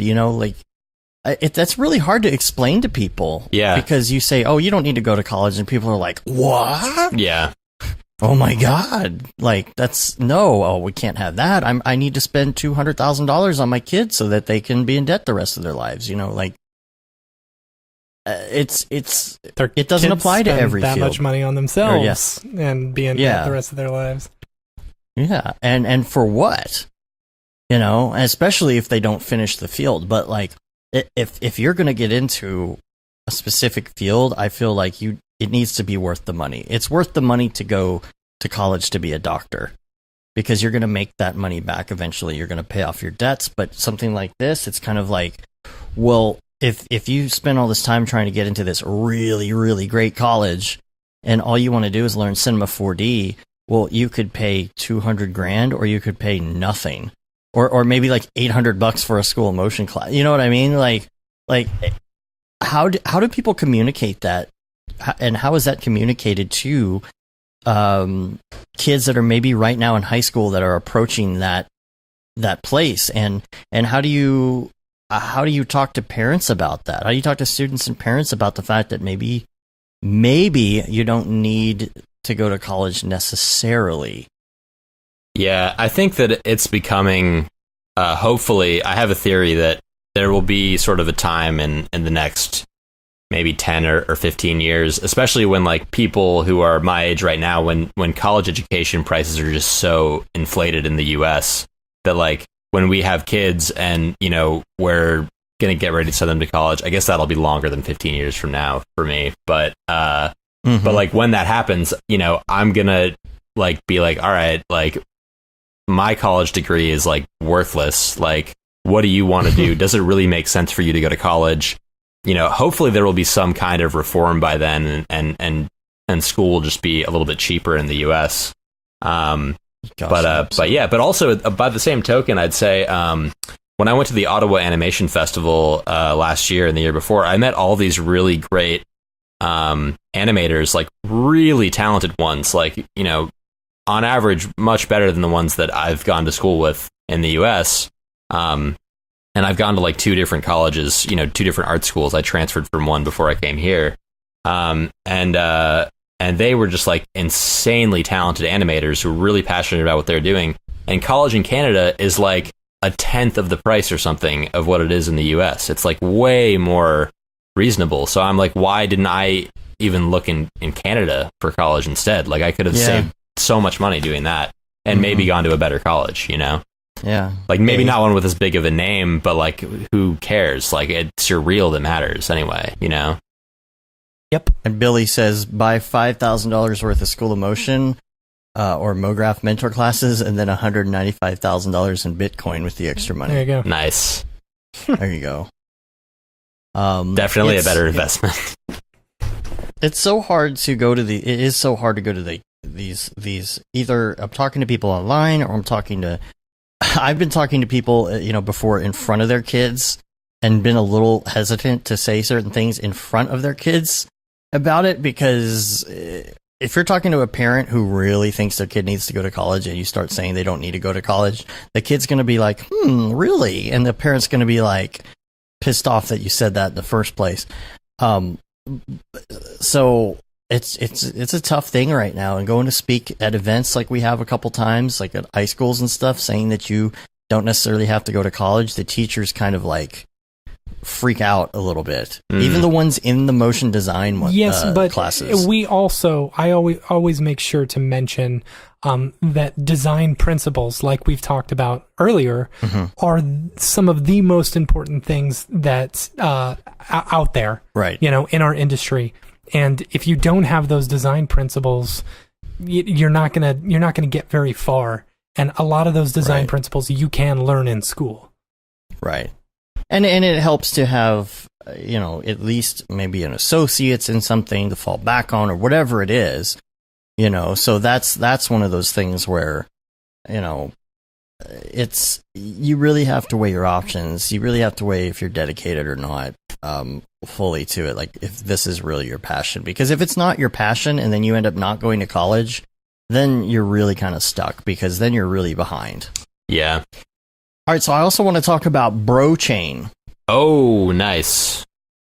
BroChain is something. Did you start this? I think you did, didn't you? I don't think I started it, but I've been kind of a little bit of commandeering it a little bit. But yeah, it's definitely not my thing. But it's taken on a mind of its own, because we haven't been involved at all. We're just watching it happen. No, I think it's going to be really sweet though. I haven't had a chance to actually do any work for it other than just like make the templates and sort of plan stuff out. But so give everybody the rundown, because I don't even understand what's going on. Yeah. I just kind of have been glancing at it. Mm-hmm. So the idea is just like to make a collab, basically. And there's a million ways you could do a collab where a bunch of people are all kind of working on, different parts of a short piece simultaneously. Back in the day, people used to make like Flash animation collabs where they would like hand off, they'd take a song that they wanted to make a video for, and then they would hand off little, 5, 10, 15-second segments of that song, chop it up, and send it to each different artist who wanted to make a little animation for it, and then they would compile it all together in Flash, which is a nightmare.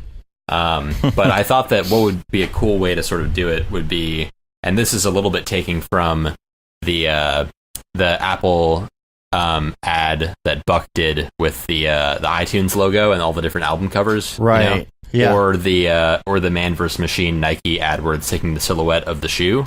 The idea is basically we'll all make something with the same sort of shape silhouette, and I thought it would be good to go with something fairly simple, like a triangle or a circle, or we ended up deciding on a dome sort of shape. So the idea is basically that everyone is going to render out something with a different with a composition that's based on that sort of template. So you take the dome image that I put in there and you stick it in Cinema 4D as a background object, I guess, and then just make sort of your own geometry that's based around that shape. So for example, with a dome, this is one idea that we had. You could have, someone could make like a sunrise, and then that middle part of the comp where the dome is like the sun rising over hills or whatever. And it just like fits that shape. And then the next image could be like, someone was saying, I think they wanted to do a mouth. So that shape could be like someone's mouth, and then it could like bite or like whatever. Everyone's doing, I think, a full second of animation at 30 FPS. And then we're just going to all render them out at 4K. Since you only have to render out, 30 frames, like why not just do it extra high res, extra high quality? Yeah. Really cool. But then I think it'll just be really cool when we sort of like stick them all together and have all those shapes matching, and it could be cool to like start with like a sunrise and end with like the moon sort of setting on the ocean or something like that. I don't know. So all the info for this is in the Slack channel. Yeah, it's right? all in the BroChain. the Slack hashtag brochain channel or whatever. And just a reminder, if you sign up for Slack, if you haven't been in there before, you might just show up and there's like, oh, there's general and random, but there's all these other channels. It's up to you to subscribe to what you want to subscribe to. So go to that section and open that up and see, because there's tons of stuff in there, including Brochain and the bat signal. If you subscribe to the bat signal, you will get push notifications when we go live. So, but yeah, so are there files or anything on this Slack channel? All there is the template, which is literally just I think it's a JPEG or a PNG or something. And I can repost the image in there so it's at the bottom, or I can pin the one that we're using actually. But yeah, all you would do is like take that image and you could stick it into Cinema 4D as a background object, and then here I just pinned it in the Brochain. You can stick it in Cinema 4D as a background object, and then just sort of like build your comp around that in 3D. Or you could do one if you wanted in After Effects or in Houdini or whatever. Just make sure that it's all lining up so that like, you know, the camera, the plane is like lining up with like the camera, right? Is there a specific deadline for this? No, by the way, or we haven't set a specific deadline yet. Okay. We should probably set one soonish so that we actually get it done. But I think people are going to start posting in sort of things that they're making for it soon, I hope. And then we'll probably have either me or Nick Scarcella or someone who's good with sound design stuff take a stab at doing the sound design for that, which could be really cool when it's sort of going through all the different animations and stuff. But yeah. Well, if you need us to host anything on the site, let us know, like under a menu or something. Like, you know, a template or something like that. Because I know sometimes Slack, you know, we have so many posts in Slack that stuff is starting to disappear. Yeah. You know, in some of these channels because we hit the limit without having to pay. So totally, yeah. No, I just pinned it in there, but yeah, we can make a link on the site or whatever you think would make sense, and just sort of write down. It would be good to write down the rules there so that not everyone has to scroll through the Slack to find out how it all works and stuff. But yeah, 30 FPS, 4K renders. You know, do it in any program you want. You know, you could do After Effects, you could do Cinema, you could do Houdini, you could do, you know, I don't know, Blender or MS Paint and just do like a bunch of different frames. Lightwave. Yeah, whatever you want. Somebody was asking in the chat earlier about Lightwave and like what it has to do with MoGraph. I'm like thinking, are people using it still? I Not saw much anymore. The coolest thing that someone made with Lightwave the other day, actually. It was like the most realistic renders I'd ever seen. It's really the what was that one? The astronaut guys who were kind of Noodle Studio or whatever. They had the GoFundMe or the Patreon or whatever they were doing. Theirs was all done in Lightwave. Yeah. And it's I remember beautiful. that. Mm-hmm. They have Octane render for it still, right? Mm-hmm. Yeah. So yes, I mean, they it's still hanging in there. But I will say that, like, I think Matt, you might have been there. We interviewed somebody years ago that was a Lightwave guy, and it was like he showed up and he's like, "Well, I really don't actually know Cinema 4D that well. I really know Lightwave." And like everybody in the company was like, "Yeah, he's not going to be hired," you know, which is sad because there is some great stuff still, I guess, coming out of Lightwave, but it's like, yeah, you know. It's tough because, like you said, like Billy just said here, he knows a single person who uses Lightwave, really excellent artist, and like, yeah, there's tons of people who are still using Softimage. If you go on the Redshift forums, like Softimage just got discontinued, but there's people posting some amazing stuff there. Like some of the best artists on those forums are using Softimage just because they're so used to it and it's so like they've made it their tool. I wouldn't recommend anyone get into Softimage or Lightwave now, but it's still you know, really great software for sure. It's but just that's not why you have anymore. to keep up with software and keep up with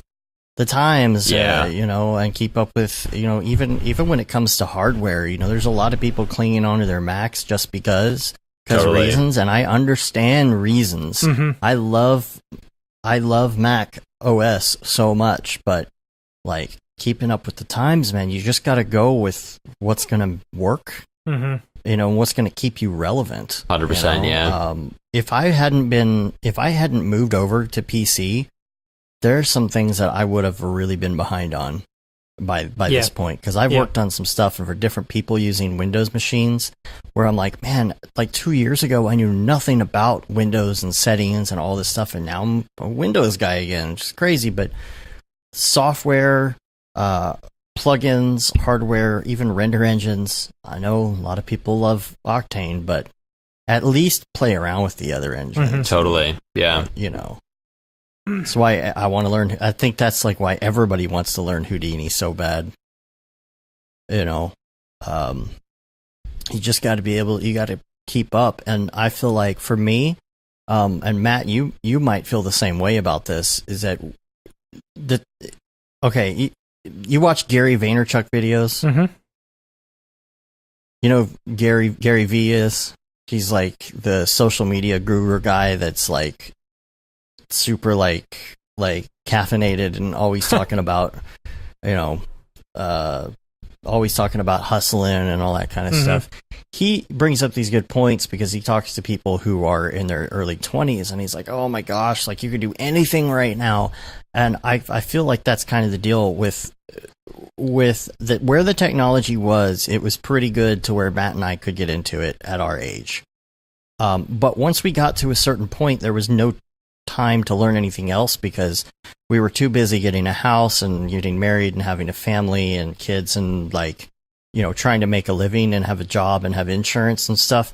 And like for me personally to expand on my knowledge and maybe get into Houdini or do a personal project is so difficult.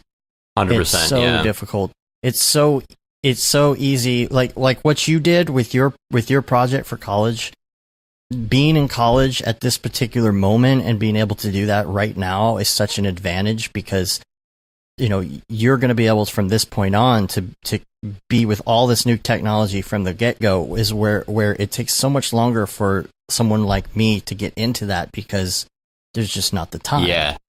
And I feel like I have like heard that from everyone forever and it totally makes sense. And because of hearing that from everyone, it really inspired me to want to take advantage of the time that I am in college working on my own thing as much as possible. And there's so many other people who weren't. And it's like, man, this is like your one chance to make something really good. And I don't know if I'll ever get another chance to do something like this again, you know? So, but yeah, no, it's definitely like you got to stay up to date, but it's so hard to stay up to date. And there's definitely a limit where you just can't learn more stuff. Like, you know, I have my list of things that I want to learn, and like Unity and Unreal are like just far down the list that I know I'm never going to get to them. You know, like I would see, mine love are further to, up on that list. Exactly. Everyone's list is different. Yeah. But yeah, like I have Houdini on my list and I can reach that, but like I definitely am not going to quite get to Unity and Unreal and stuff, which I totally wish I could. I haven't gotten to Substance and stuff like that too, and I definitely plan to get that to that because I feel like it's a much smaller thing. But Unity and Unreal is just a huge beast to have to tackle, as is Houdini. And I feel like also, like, when it comes to learning the software, it is really good to stay up to date and keep learning stuff. I've been tempted recently to at times even be like, yeah, I should, like, learn Blender too, you know? Like, because just, like, why not? You know what? No, another... I'm right there with you. I've considered Blender quite a few times. Like, there is a lot that you can do in Blender, and the fact that it's free is kind of killer. And just to know how to use it in case you're in a scenario where like people are using Blender, then you can use it and, you know, whatever. But also, like, more than that, just to keep your brain as elastic as possible. So you're learning all the software so that when the next one comes out that is the one that you need to learn, like you'll, you know, I don't know, be able to do that maybe. But it's hard to have time to do that stuff, obviously.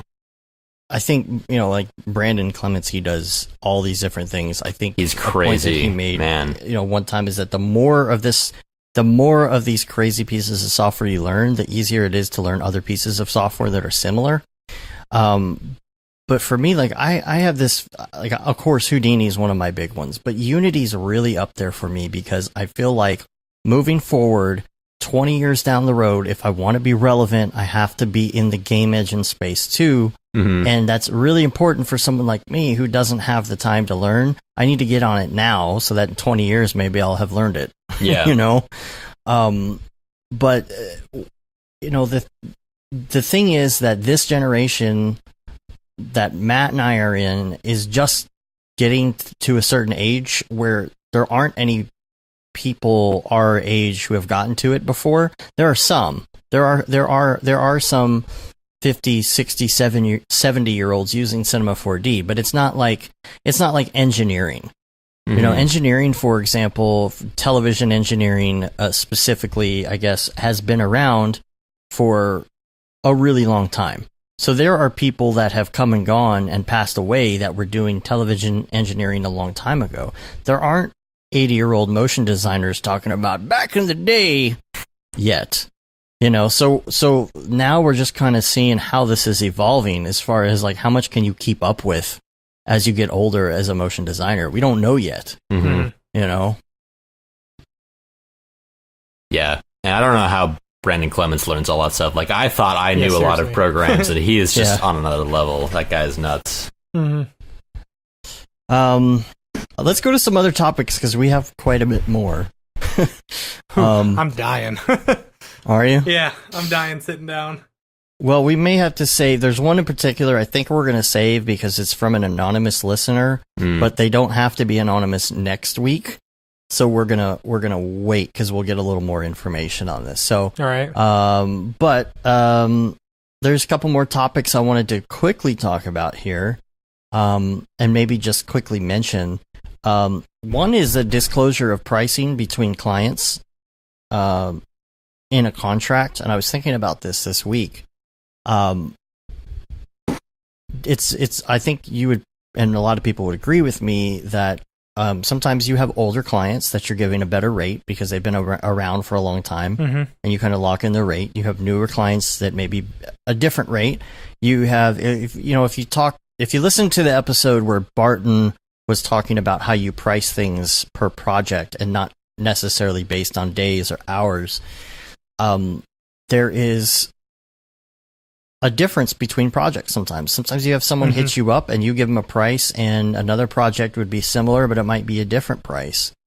And I was kind of thinking about that this week and thinking whether or not I need to start including that when I'm writing a contract, where you put in the contract that you will not disclose any of this information regarding the project to other clients of your company.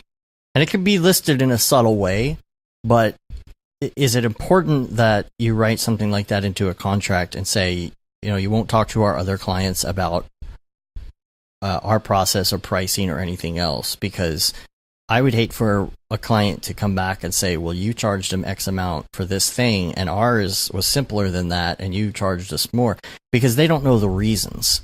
You know, they don't know the reasons you're charging one thing. They don't know, you know, all the little details. They don't know if maybe you gave somebody a better rate because they were a long-term client or a package deal, or, you know, do you think it's important that that's written into a contract, and do you think people will even follow that? I have never heard of it happening before. You know, I mean, I can understand where the want, why you would want to put that in there and what the need for it would be, but honestly, I don't think anyone, I don't know, how close are your clients, you know?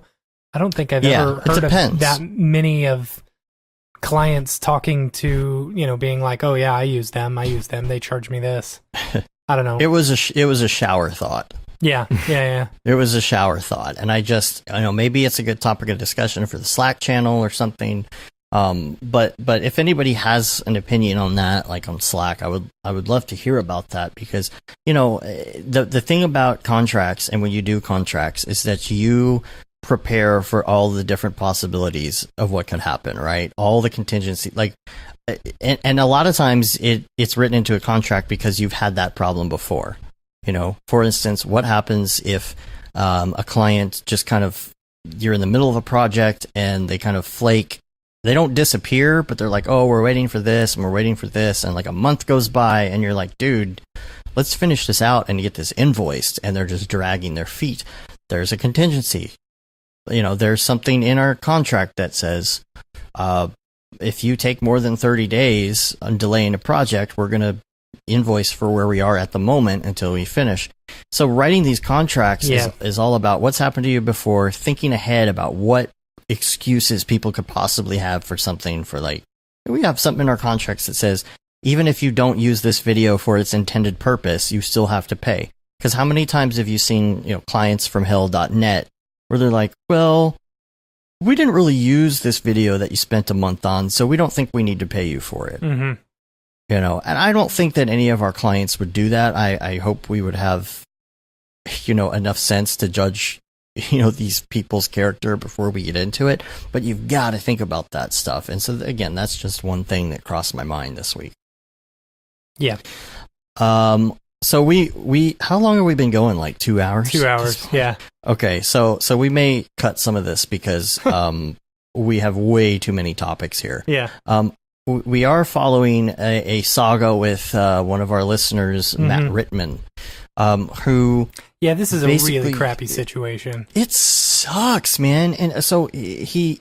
Oh, if you've been on Slack, you've been seeing he had been posting updates of this video he was doing on like how an AK-47 is AK-47, right? Yeah. How an AK-47 works. And I remember like back when he was building it, like showing some of the design stuff and all that, and then made this video. But an Indian company took that animation and put it in the beginning of one of their videos for something else. One and of it their has movies, like their a movies. full-length movie. That And they like were the beginning producing credits in, has the it. beginning credits, yeah. Which is ridiculous. Like, yeah, and it has 16 million views on YouTube. Uh-huh. It's insane.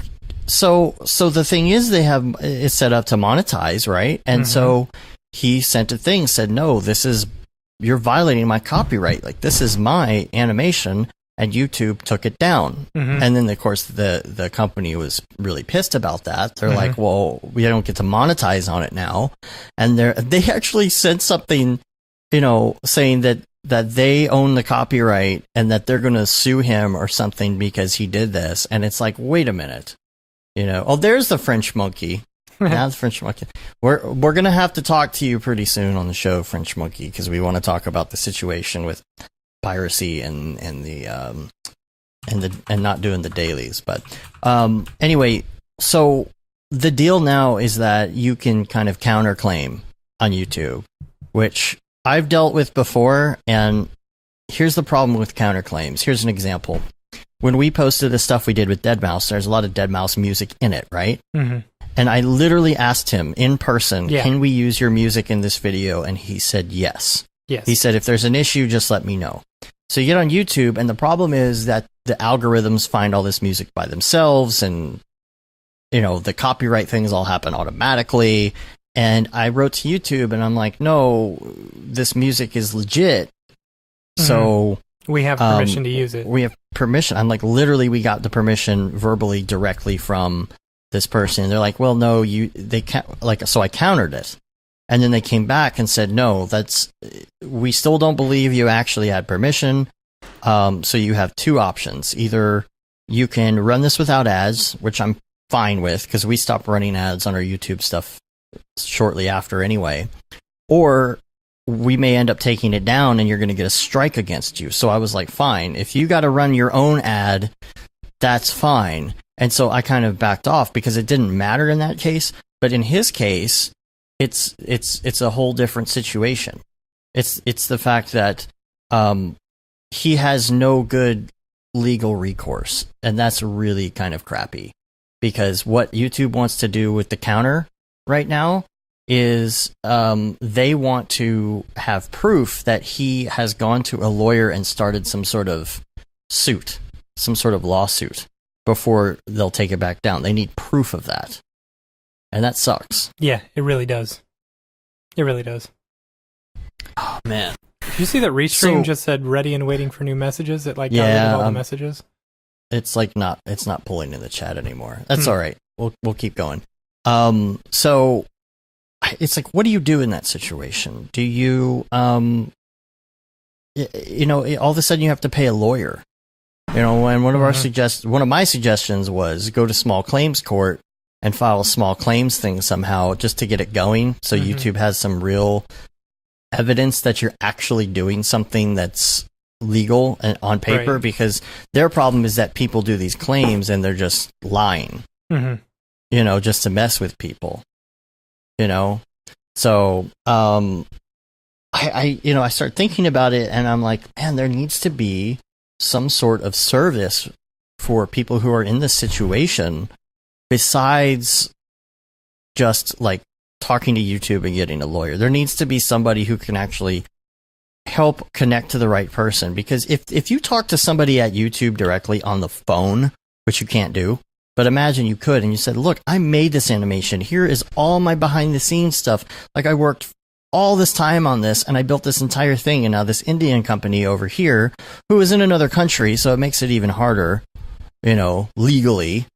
They're taking this, and I have no way to fix this. They're making money off of what I made. And not only that, but now this company has gone through, they have taken that same video and re-uploaded a new version without his animation, which basically is admitting they know that there was a copyright violation, but they're still countering it. And there needs to be some sort of protection or some sort of service where you can go and say, no, this is mine. Here's my evidence. Because sometimes you don't need to go to court to show that. If you looked at our site and you saw all the stuff we've done and all the podcasts we've done talking about the animation that we did for Christmas, and you see the behind the scenes and we have all the files, there's no reason to even get the authorities involved, because somebody will look and say, well, they have all the files. Why do they have all the files that they built? You've got prior use, kind of like, you know, with a trademark type situation.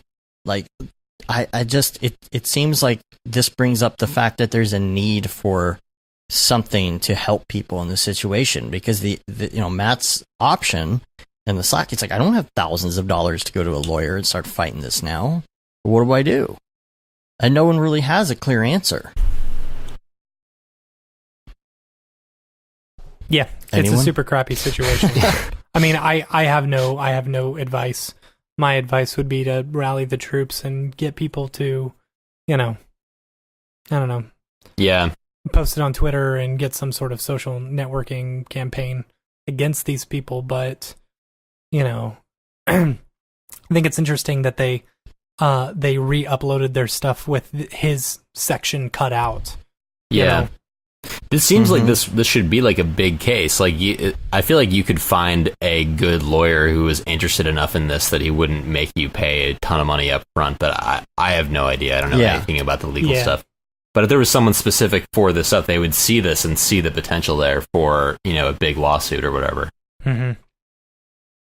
But again, like, you know, it's like when I had there was some malpractice, some negligence that went on, right? When, you know, I had a needle stuck in me the wrong way, and I ended up getting a blood clot, you know, and had a pulmonary embolism. I almost died, and I called some lawyers, and basically what happened with that whole situation is they're like, well, you didn't die, so it's not worth our time to take your case. My God. Yeah, you know, crazy. And so that's kind of the same thing. It's like, it might not be worth it for any lawyer to sit there and you know, try and fix this, because it's like, what am I going to get out of this? You know, nobody in India is going to settle for $1 million, so I don't really care. I don't want to take the case.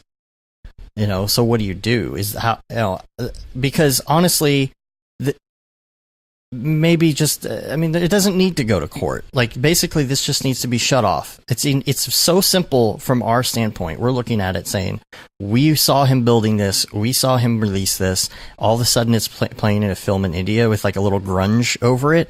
So it's an open and shut case as far as anyone's concerned. If anybody real besides some crappy bot at YouTube saw this, you know, there needs to be some sort of other service besides having to take it all the way to court. Yeah.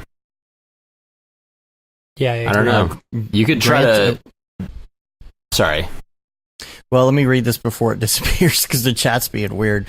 But Grant says YouTube is too big and there's no division to give an individual to look into the case. Everything's automated and it gets pushed into formulas and algorithmic nonsense.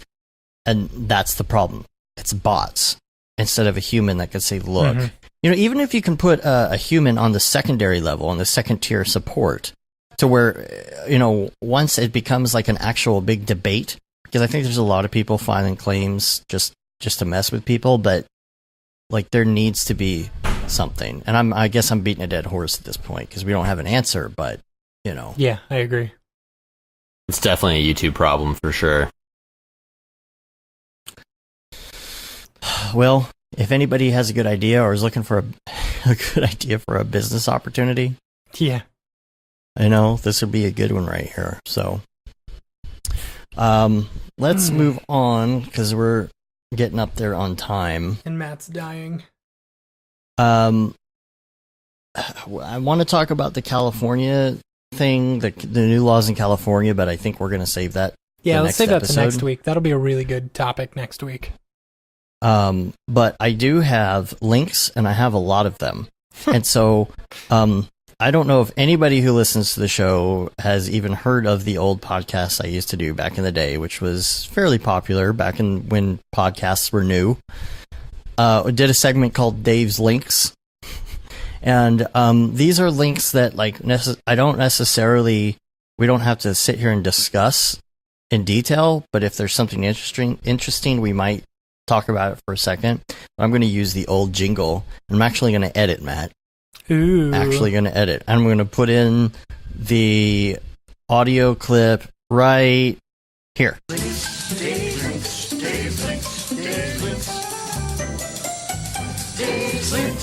So now we have a new jingle. Yeah. Sorry, people watching live, you don't get that. Yep, you're going to have to listen to the podcast. Oh, gosh. So, here are my links. I'm going to try to go as fast as possible. Feel free to interrupt if there is something you want to talk about. I'm not saying we don't have to talk about them. But there was a posting for a GPU render specialist from Axon. I just found that interesting. Noseman has a new tutorial that he just came out with called Controlling 3 Material Channels Using Effectors. Action Pack Lite 25 free action compositing elements. And that is from, who is that? It's from rocketstock.com. I don't know if it's worth it or not. And then the next one on the list is working with Cinema 4D version 4 from 1998. There's a guy that got it open. Go ahead. That video is so good. Just like, that's all I have to say. I love that video. Yeah. And that guy's videos are great in general. Strong recommend checking those out. Let's see.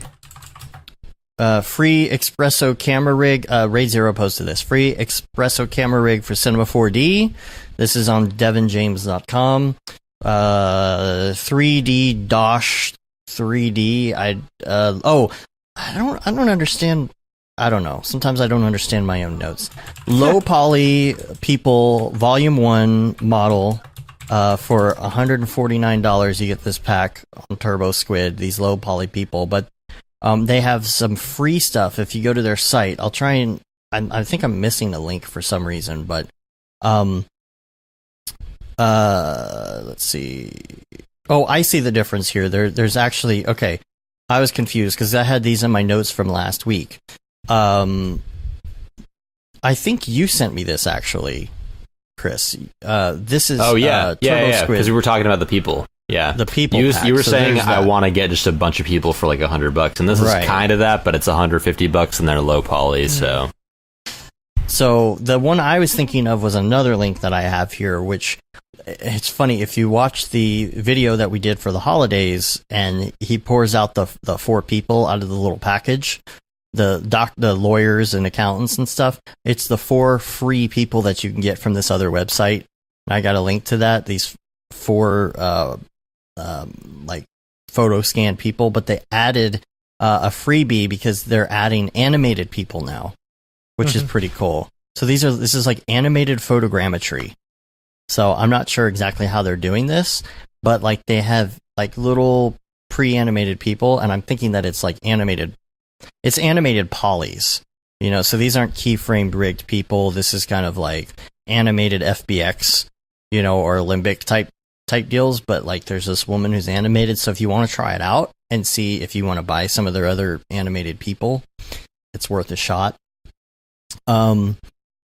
Something in the design area that I was a little bit upset about is that Buc-ee's, we've talked about Buc-ee's on the show. They are Love myself some Buc-ee's. Well, they went to court because there was this stupid alligator in the same position who was smiling with a yellow background that they said infringed on their copyright. Now, this is different than the deal with like Matt's project, like directly stealing. Like this is literally another animal. Just in the same same angle, and I was like, "There's no way that's going to hold up." Even going after these people kind of pisses me off because the logos look nothing alike. Well, Buc-ee's won. Did they? Yeah, they won. And so, if you go look at this, it's so ridiculous. They have nothing to do with each other. It's a barbecue. It's a freaking barbecue place or something, and I'm just like, well, how is that even a thing? Because, like, I could understand if it was also a beaver, or something like that, but it's not. It's, like, so completely different that I don't understand how a judge would ever even rule on this, that they're the same thing. They both have a yellow background. They're both at the same angle. They both have a hat. This is really stupid.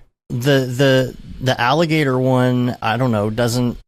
The alligator one has an arm, and Buc-ee doesn't have an arm. I don't know. It's infuriating that somebody would rule that's okay, because then it sets a precedent for other cases. Buc-ee's also complained that Choke Canyon illegally mimicked in its store offerings, including friendly service, ample stock, and plentiful clean bathrooms. Well, nobody else can have that. Right. No one can have clean bathrooms or friendly service. Boo. Yeah, that really puts a bad taste in my mouth for Buc-ee's, and usually I have a really good taste in my mouth when I go to Buc-ee's because it's full of beaver nuggets. So, all right, what else do we have here? The Cushion app. I've been eyeing this Cushion app. It's really good for freelancers to organize and think about forecasting how much money you're going to make and what days you have available. Check that out. There's the link I said, Crossing the Creative Gap with Carrie Smith. That's the episode of School of Motion podcast that you should check out that we were talking about earlier. It's a really good one. There's Unity is getting into like the whole industrial auto like car render stuff in real time, and there's a link to that. I'm not sure how many GPUs they actually use for this, but then we've got a link that I think David Ariev shared, which is a projection map done in Notre Dame, and it's this basilica with like the whole entire thing is projection mapped, and I can't even imagine how much time that took. Yeah. There's another one I think David posted. This is an interview with Corridor Digital's Ren White. Yeah, how do you say his last name? Is it Weichman? I don't know. Ren the Reaper. Ren is interviewed and talking about lessons from 7 years of VFX shorts. Very good one. Let's see. Free animated 3D people. We talked about that. Okay, there's a link to Adobe. You know, they have their character animator. And I guess they did some live My Little Pony stuff. You know, My Little Ponies, you know. So the bronies will love this because now you can animate your My Little Ponies, and now you can make them say anything you want. Oh boy! And I mean anything. The bronies are gonna love that. So My Little Pony and character animator, and then Dave Stewart, his Vimeo account is really great.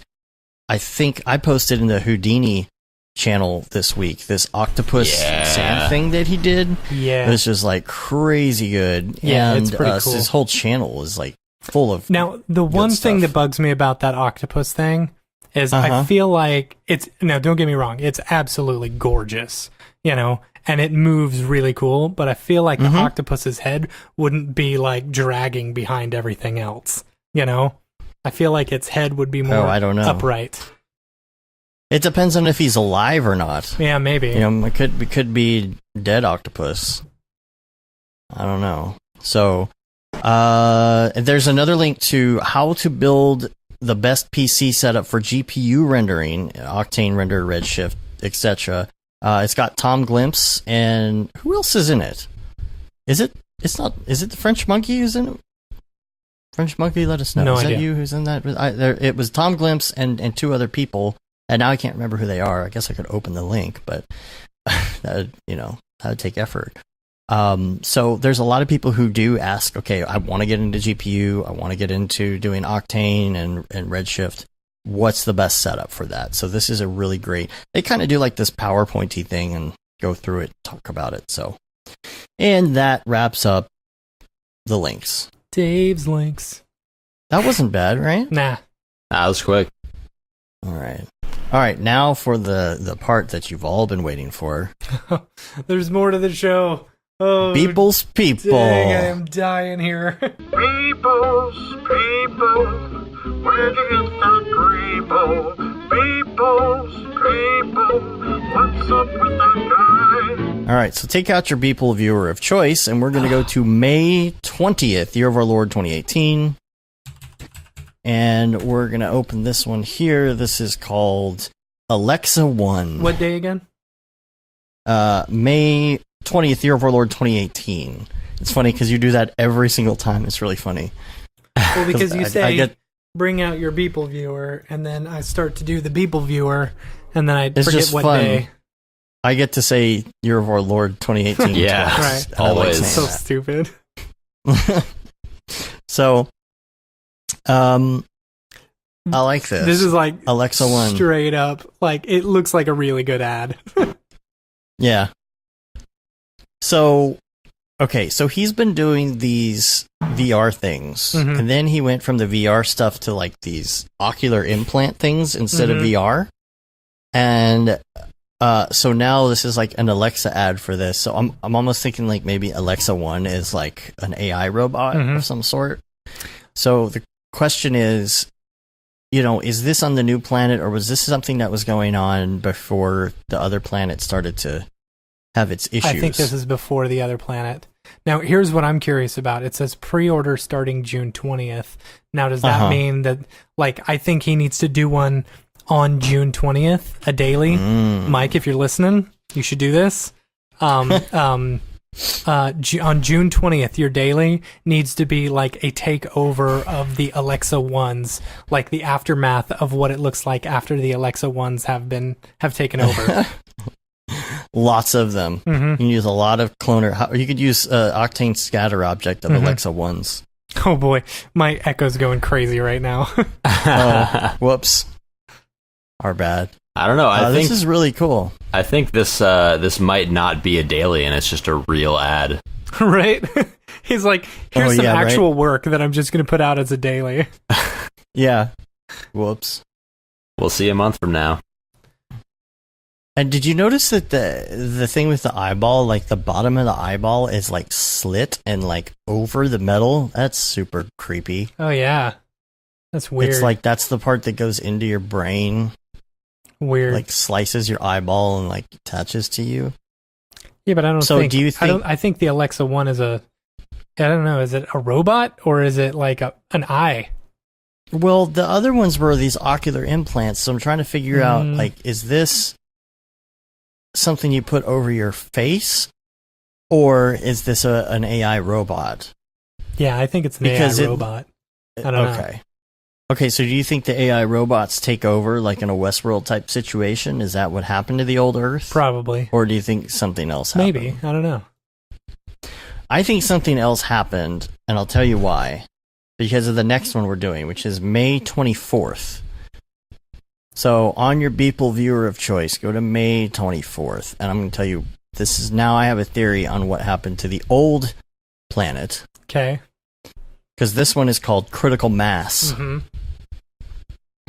Now, usually doesn't critical mass happen when a sun is like about to implode on itself? It gets like really big and it's critical mass, then it like implodes and does a black I hole. believe so. Okay. So you think this is what maybe was happening to the Earth? Maybe this is what... You don't think so? I don't think like so. the sun was dying and that's why they were going to a new planet? No. I think they were going to a new planet because, they screwed up the old one. So what do you think that this critical mass sun, where do you think it is? Maybe this is, I don't know, way, way, way in the future. Hmm. In our solar system, it's when not- it's about to destroy the Earth. You don't think it's related? No, I don't think so. Do It you doesn't guys- fit into my narrative, therefore it's not related. Do you see the face in it at all? Like the eyeball? It looks like it has that same Alexa eyeball like under it a little bit. I don't know. Maybe that's the Alexa too. That's a really cool texture, though. I wonder where that came from. It almost looks like a cross section of an MRI or a Yeah, CT scan, doesn't it? yeah, like a brain interior or something. I don't know, I see Maybe- I see a snail. I see a snail. Oh my god, I see now the you see the snail. snail, don't you? Yeah, Yeah. Oh wow, I do see a snail. I see a little turtle too. Wow. Yeah. Nice. It almost looks like vertebrae. That would be kind of a funny thing to do. You get a CT or an MRI, and then you use it as a texture on something. Yeah. I should use It's my like- brain MRI as a texture on something. Yeah, dude. Yeah. Be like, look at this mountain. The displacement is my brain. Right? That would be fun. All right.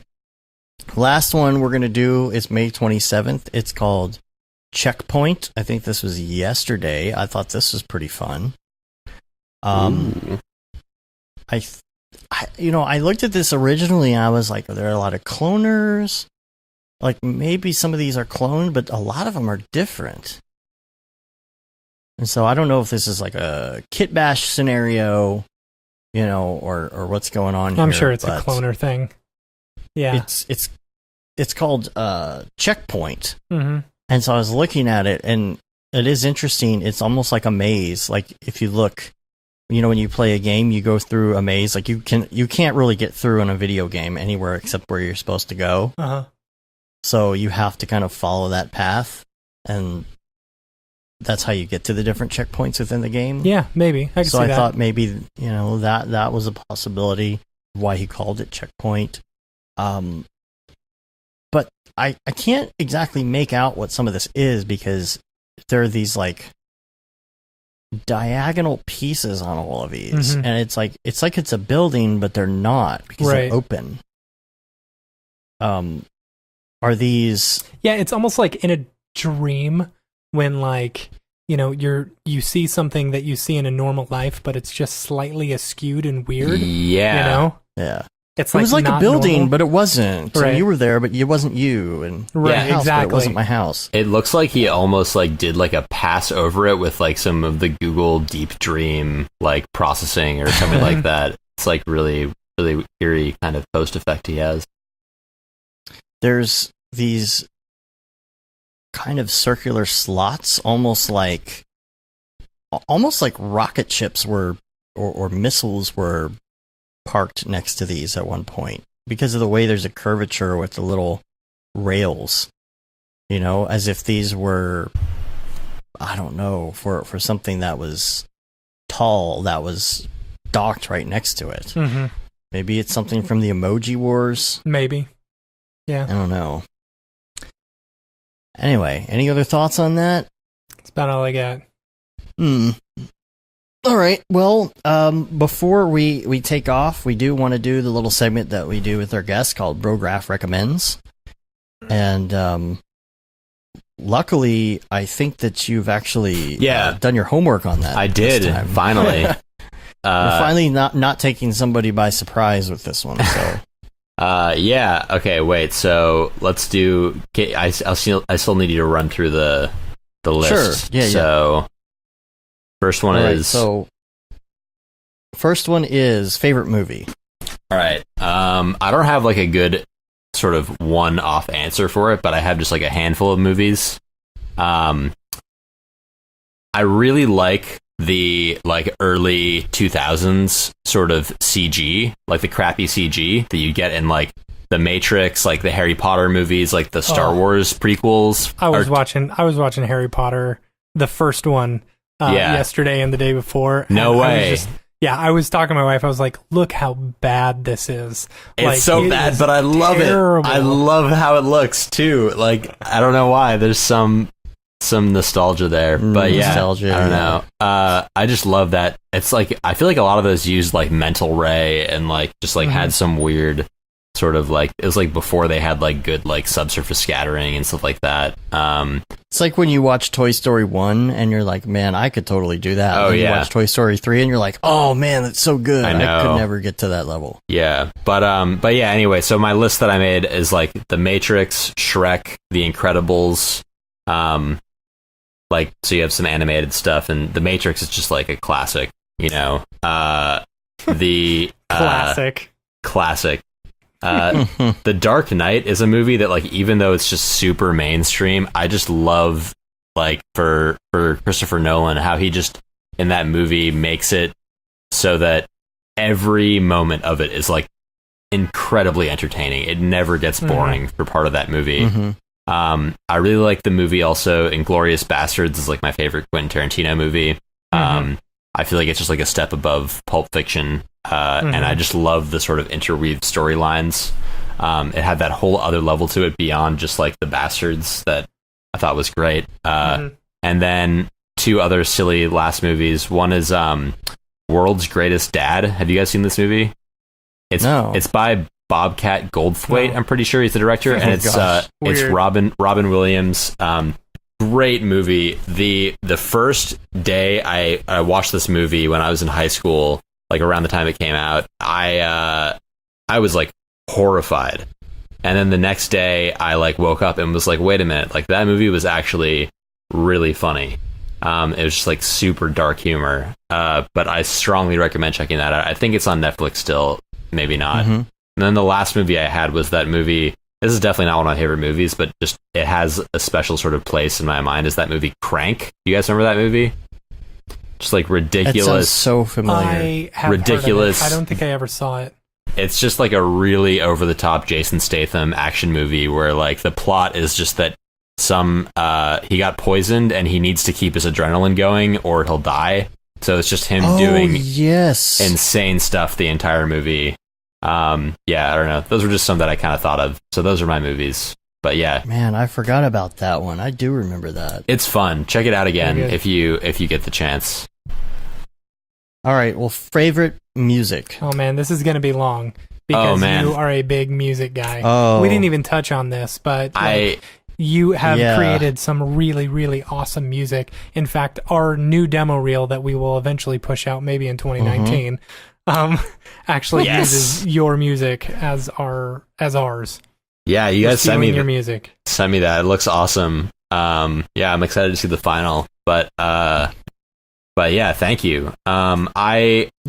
Didn't somebody at a school somewhere send you a video of them doing like morning calisthenics? God, yes. Yes, that was crazy. That was the most absurd thing that's ever happened to me. That was like that was my peak in life. Was I made this song called Pineapple House Party that Liam uses in his reel, and it's just like a house remix of a song that was in a SpongeBob episode once.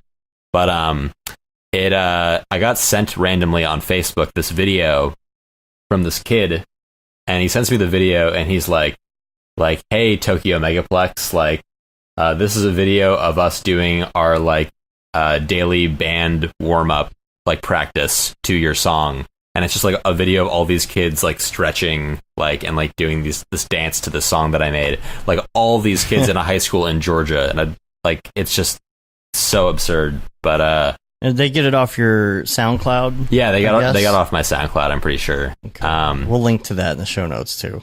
Yeah, I don't have like I'm not going to make the music list super long, but I will say what I listened to the most while I was working on the Loaf Zone was these mixes from these guys, Sunday Sauce, and they have a bunch of Sunday Sauce radio mixes on their SoundCloud. It's spelled Sunday, Sundae, Sauce is spelled Sauuce, so there's 2 U's in it. But they make really, really great mixes of stuff. Some of it's they put out compilations, and I've been on some of them. But also on them is like Brock Berrigan, who you use for the waiting music, and some other friends, Flamingosis, like people just making kind of like chill hip hop beat type stuff. That's a lot of what I've been listening to. The other stuff is just like weird SoundCloud stuff. But yeah, I love me some good sound clown music memes, or whatever you want to call them. Anyway, so yeah, that's what I'll leave music at. Check out Sunday Sauce. Those guys are great. All right, TV show. My list right now, my favorite show is Atlanta, which just ended the 2nd season. Such a good show. Donald Glover is like kind of the main guy behind that, but strongly recommend that show more than any other one. Great actor, terrible musician. Awesome musician. Yeah, I mean, he doesn't hit 100% of the time, but he's crazy talented. And yeah, I just liked his like Derek comedy stuff back in the day more than anything, if you guys remember those. Absolutely. But yeah, but just go back and listen to Me and Your Mama. Listen to that whole track with some headphones on and just blast it and tell me that's not an awesome track. I love his new track too. The This Is America video is so great. But yeah, that show is just like, there's so much variety from like the humor to the drama to like everything in between. It's just like, it's amazing, really entertaining. Then after that, like my favorite show of all time is probably Breaking Bad. But then the other show that I have on my list, the third and final thing, is this show on Viceland called Party Legends. And what's really great about it is the fact that it's kind of a dumb premise. It's just like celebrities telling different crazy sort of party stories or whatever. But they just take the recording of them and they give each segment to a different animator to do. So it's yes, I have seen that. It's like these totally crazy, like animated sort of stories that people are making. And like, I just love the variety of the animation styles in them. And some of them are 3D, some of them are 2D. It would be so fun to get to do one of those someday. Just like get some, voice clips of, some silly story and just like animate over it, basically.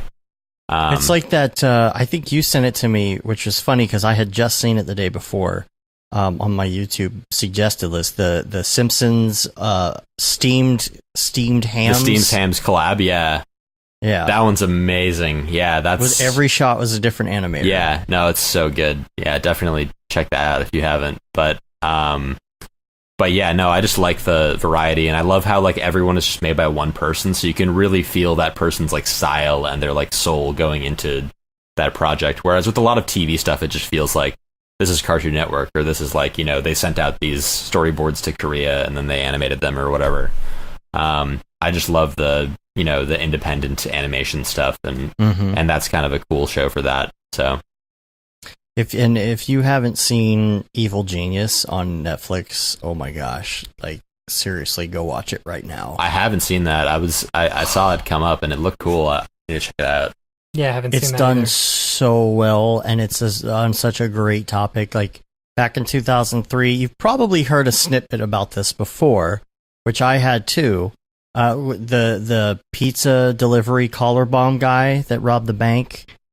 You know what I'm talking about? So he had the collar on, and he said, somebody put this collar on me. I started watching that, and then I realized what it was, and I was like, I'm not going to get invested in this. But I've heard here's it's really the thing. good. It's only 4 episodes. Okay. So it's not that bad, but here's the thing, like, I knew about that, but like, I watched it, and then there's so much more behind it. And there was like other murders and stuff involved in this, and so many people, and like these crazy people and geniuses, and like every single minute there's another twist that you're like, I can't believe this is a real story. So like, I knew about the collar thing, but man, there's so much more behind it, and like you will be hooked if you watch this. It's amazing, and it's edited so well. It's done so well. Definitely check that out. Yeah, that looks good. On the music front too, I was going to ask you, have you heard of Thundercat? Oh, I love Thundercat. Totally. Dude. Yeah, he's awesome. So awesome. So Yeah. retro. And the one track, well, Them Changes is my favorite. Super funky. But if you... Didn't there's you make me another listen track- to that the other day? Maybe. But he comes from that background. I think his dad was involved in some of these bands back in the 70s or something. And he does this track, and he's got Kenny Loggins and Michael McDonald on the track. It's so old good. school. And oh my god! Like, I'm I sent it adding to my because- dad, and he loved it. It was Yeah, so great. I did the same thing, dude. I played it for my dad. I was like, "You're gonna love this," because it's just like, you know, I have a Spotify playlist called songs that Michael McDonald sings backup on. Nice. And You gotta that's send me going on that. there. You gotta send me that. Yeah. Oh, that's awesome.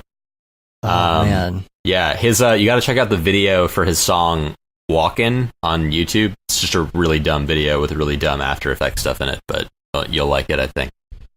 And there's some funny humor in there too in some of these, like, Oh yeah, you know, LOL, you know, type situations, LOL or LMFAO, that kind of thing that they throw in some of the songs. Like, you know, there's the humor in there, but it's so retro. You're just like, oh, this is great. yeah. If you like Steely Dan, Oh, you know, love him. if all that, yeah, Michael McDonald stuff, you know. Yeah, I mean, I grew up with my dad solely playing Steely Dan every car ride, and it just grew on me so hard. I've seen Steely Dan and Michael McDonald with my dad live like 5 or 6 times. It's been great. Yeah. I took my dad to a Steely Dan concert a couple of years ago, and it was funny because I literally knew every song. I knew more songs than he did, I think, at that point. I Nice. listened to it so much. Yeah, I know, it's crazy. I can't believe I know all these songs, but I just remember them from being like, you know, 10 years old, like in my dad's car. Mm-hmm. It's great. All right. Matt's probably dying here, so Sorry, we're Matt. gonna finish off.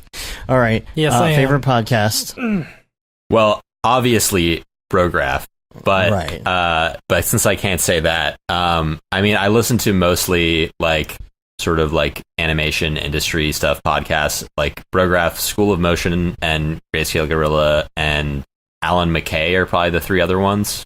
Mm-hmm. And then besides that, you know, I'll listen to like Radio Lab and stuff like that once in a while, sort of standard stuff. But I also really like the Verge cast from The Verge, just like it's like a tech podcast. I've listened to that like forever. But yeah, I mean, I get into new ones here and there, but it's really mainly Brograph, and then second is like, you know, School of Motion and like GSG and like Alan Cool. McKay. Yeah. Cool. Alan McKay does some cool stuff too. He's I don't know if a lot of people in the Slack have checked him out, but he interviews some really cool people, and did an interview with the Redshift guys like a little while back. That's cool. Nice. But I think he mainly does like 3ds Max stuff, but he just like interviews cool people in the industry. He's like very VFX focused. And what about your favorite plugin? So favorite plugin, so that kind of brings up the question of like, I feel like in my head, I kind of think of like Marvelous Designer and ZBrush as like sort of plugins for like 3D apps, you know, even though they're own kind of standalone programs, because you just use them to kind of get in and get out and do a specific thing. Right. So I would say those, but if you're not talking about that, I think Delta Mush is a huge handy tool for rigging stuff in that you use in, you know, any 3D program. So Cinema has it, and Maya has it, and there's one for Houdini. Like it's in everything. Delta Mush, check that out. It's like a really MUSH? Is Yep, it from Delta the Mush. same people who did Hot 4D? Yeah, so I think that the plugin for Cinema is made by that guy Valkyrie, who does the same plugin, I think. And yeah, and I want to bring up real quick, since we're talking about this, John Hutton and I are actually working with him on starting very early stages, starting a plugin to build an auto rigger to like be able to quickly rig biped characters in Cinema 4D. Since John does that rigging stuff, I know the rigging stuff for Maya. Yes, This kind of do that. yeah. Oh, okay. Yeah, so we wanted to kind of gauge the demand for something like that. You know, in Cinema, I feel like it could be pretty good because like not a lot of people are doing character stuff just because it's a huge hassle to build a character rig from scratch. It is. But this also goes back to what that guy's email at the beginning was. I forget his name, but he was talking about being a Maya guy, you know, trying to transfer his rigging skills from Maya to Cinema, and I'm trying to do the same thing right now. So shout out to John Hutton. I've been talking to him a ton about this stuff, and we're definitely trying to bring something like that out. So like would love to test it with you guys and like, you know, just get everyone in the community involved to try to make it, you know, a really useful plugin that could also help bring more character animators to Cinema, hopefully. I am totally with you on that. Awesome. Nice. We'll talk more about that, but yeah, just wanted to drop that real quick. And then aside that, favorite plugins like Redshift and Arnold, Hot4D or Hot4D is my favorite Cinema plugin probably. As just like a plugin that isn't like a render engine or anything like that. Merc's plugins are super cool too. Like, oh yeah, they are. I haven't gotten to play with them that much, but I really want to play with them more. And then Advanced Skeleton for Maya, Auto Rigger plugin. Like I could not have made the Loaf Zone without a good Auto Rigger, and Advanced Skeleton is the best one. So I'm really taking influence from that for building this new Auto Rigger plugin. But finally, my favorite plugin of all time has to be the Giphy plugin for Slack. Yeah. All right. So there's a list of like 50, but yeah. Nice. All right. What about headphones? Who are you wearing right now? Right now, I'm wearing these Audio Technica headphones. I got these a couple of years ago. I don't know what the exact like model is of them, but you've probably seen the ones like this.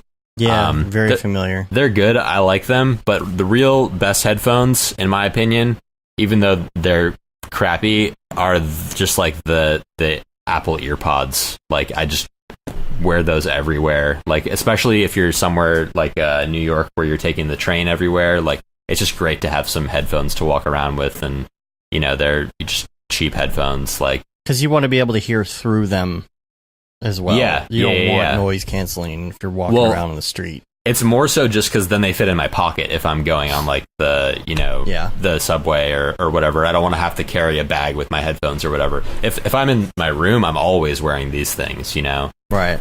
But yeah, I'll have to try the Bose Comfort Select 35s at some point. Mm-hmm. That's right. Which is not what I wear during the show. I actually wear like the cheap $20 Sonys because I want to be able to hear through. Yeah, right now I'm wearing just the Yeah. Apple EarPods. Yeah. Billy says that your model are the ATH M50s. There you have it. Yeah, I don't know anything about All right, headphones. then. But Dude, this Delta Mush looks awesome. it's so good, dude. It was developed by Rhythm and Hughes also. Okay. But it's just like a type of deformer that's meant for just like smoothing smoothing any kind of wonky deformations using like a sort of a bass pose or whatever. It's we talked about it a bit on the Redshift stream also. But yeah, definitely like people should check that out. I don't think most people in Cinema know about it. And and Valkyrie says he's like he hasn't sold very many of them. So like if you guys he said he sold like 10 or something. So like I mean people just I don't think they see the use for it because they're not doing as much, you know, character rigging stuff like that, but it's so useful. It's a necessary tool for doing the character rigging stuff. Otherwise, you have to just paint weights to oblivion. So, so there's a free student or demo version too. Yeah, so it's only $30, I think. Yeah, it's super reasonable. Cheap. Yeah, it's so handy. It's like I think we'll probably end up building that into the Auto Rigger plugin as well. Just because I think it's such a necessary part of it. But yeah, that's definitely check that out. Shout outs to that guy. He's doing really cool stuff with his plugins. Standalone is £25. No, there euros, you have it. Yeah, I think it's there's one built into Maya and one built into Cinema or built into Houdini, but there's no one built into Cinema. So you gotta buy his. He's got the best one for that. Nice. All right. What are we down to? Website or Chrome extension? Website, yeah. I mean that's tough because I feel like I just go on the regular websites. You know, YouTube, Facebook. You know, Brograph.com, of course. But I'd say the one website that I also kind of hang around on is that isn't like a Slack group or something like that. It's just like the Redshift forums. I like kind of just like staying up to date in there and seeing what's going on. And you guys missed in Ravcock today, actually, huge Redshift update is coming. So if you check the Redshift forums, you can see that. Yeah, but I feel like there's a huge Redshift update every a lot week. Yeah, it's like, oh my gosh, this new update that we've been waiting for forever has come out. It's like, dude, I can't keep up. Plus, it's doesn't that ever like worry you that like you're gonna update and then it's gonna break something in the middle of a project? Mm-hmm. That's definitely a problem with Redshift, is they are updating it pretty frequently, so it's hard to say which. They don't have like a stable build and like a nightly build, but but you know this is an actual like big update that's coming soon that is like improving like refraction that Guy Lit was complaining about as like an issue with Redshift on the Slack. It fixes that. It fixes bump mapping and makes it a little bit nicer. And there's it lets you so that you can sort of control the spill of area lights a lot better, which people have been wanting forever and will be super handy when that comes out. But yeah, not like, you know, the biggest update in the world, but definitely a nice one. When 3.0 comes out, that'll be like a really big one. Cool. All right, and the last one is life hack. All right, so this might not be that useful to you guys, but it was so useful to me throughout school, especially working in the labs. And it's not really a life hack as much as it is like a literal like computer hack, but it's how to install apps on a Mac without the admin password. And it's kind of funny how you actually do this. It's a weird technique, but you know how you can like right click on an app to show the package contents? So what you do is you just copy the folder that's in there, you put it into a new folder, and then you name that folder something.app, and then it thinks that you made the app, so it doesn't ask you for your password to set it up. It's a really weird workaround. Yeah, like it's super silly, but it doesn't. Sense. Yeah, it only works with small things. Like if you have to download. I've used it for like getting Unrar X when I needed to like unrar something because I didn't have an unrar thing installed there, or if I needed to install like Google Drive or Dropbox. You can use it for that. For a big app where you need to like do the whole install and step through all the parts and stuff, it doesn't work. But but there are other workarounds I think for that. This is just like a fun little hack I found for getting, you know, little things to work so I could do my work at school properly. It's pretty good. It's pretty good, I guess. It's pretty good, I guess. All right. Well, I think we had a long enough show. I think we just hit 3 hours almost. So we're going to get out of here. God. Don't forget to rate us on iTunes, leave a review. You can also subscribe on your podcatcher of choice. It helps get our ratings up. You can subscribe to the newsletter. You can say you've been there, done that, got the t-shirt, the No Brograph tee, the Paul Babb 2020 shirt. All the profits from that go to Doctors Without Borders, the limited edition Gate D. Simone shirt, or the Render Things t-shirt and hoodie, all available on Brograph.com or Amazon. And, of course, we're on Facebook, Twitter, Instagram, of course, YouTube, Brograph.com. Where can, Chris, where can they find you? Where's your main place? Probably, to get a hold of you? I mean, on the Slack, but Instagram.com/Tokyo Megaplex and Vimeo.com/Tokyo Megaplex, or just go to www.loaf.zone and it'll bring you to my Vimeo. All right. Well, that about wraps it up. We're going to get out of here. We'll see you on the Slacks. Yes. For sure. Next week, Zachary, is it Corzine or Corzine? Because I am super bad at pronouncing names, especially when they are more than 3 letters. So he's going to be on with us next week. So we're lining up a bunch of people just to kind of get things moving, because, you know, it's more interesting when it's a third person and not just me and Matt, you know. Especially when Matt's feeling poopy.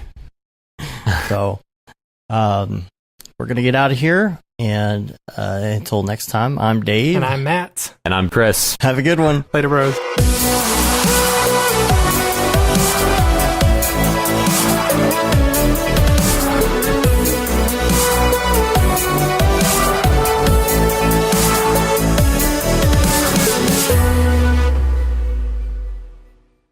pretty good, I guess. Brograph.com, an online resource for learning Cinema 4D, After Effects, and other motion graphics tools specifically catered to help you prevail as a motion graphic designer. What's up, bros? Welcome to another Brograph motion graphics tutorial. With tutorials, plugins, and now a podcast with tens of thousands of listeners worldwide. Yeah, it's a great community to be part of. We give you professional time-saving tips, industry news, interviews, shortcuts, and lessons that help keep you current in the world of motion design. Throw in HDR Studio, take the render settings, pick the HDR, put in reflection, and gorgeous. I love projects that scare me. When our art director comes to us and asks for something that I had never done before, man, it gets me pumped. Our weekly long-form podcast will give you the latest news, help you in your file management, hardware configuration, and client relations. Learn about the latest render engines, modeling techniques, and workflow integration while staying entertained.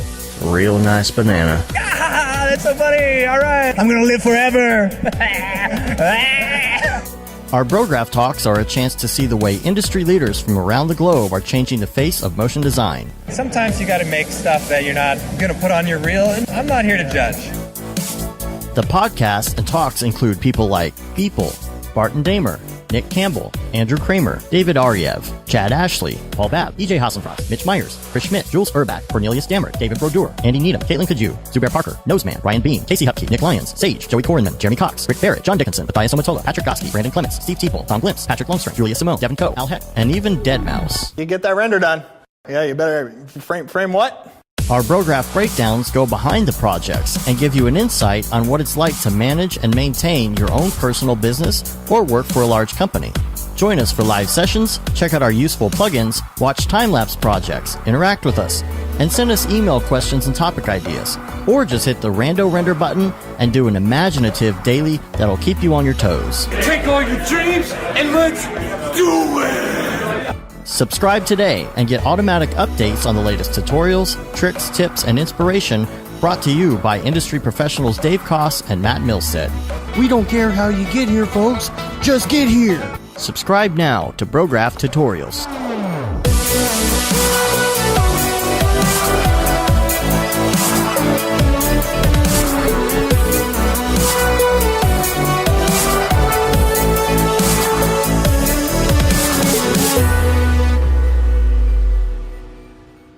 It's pretty good, I guess.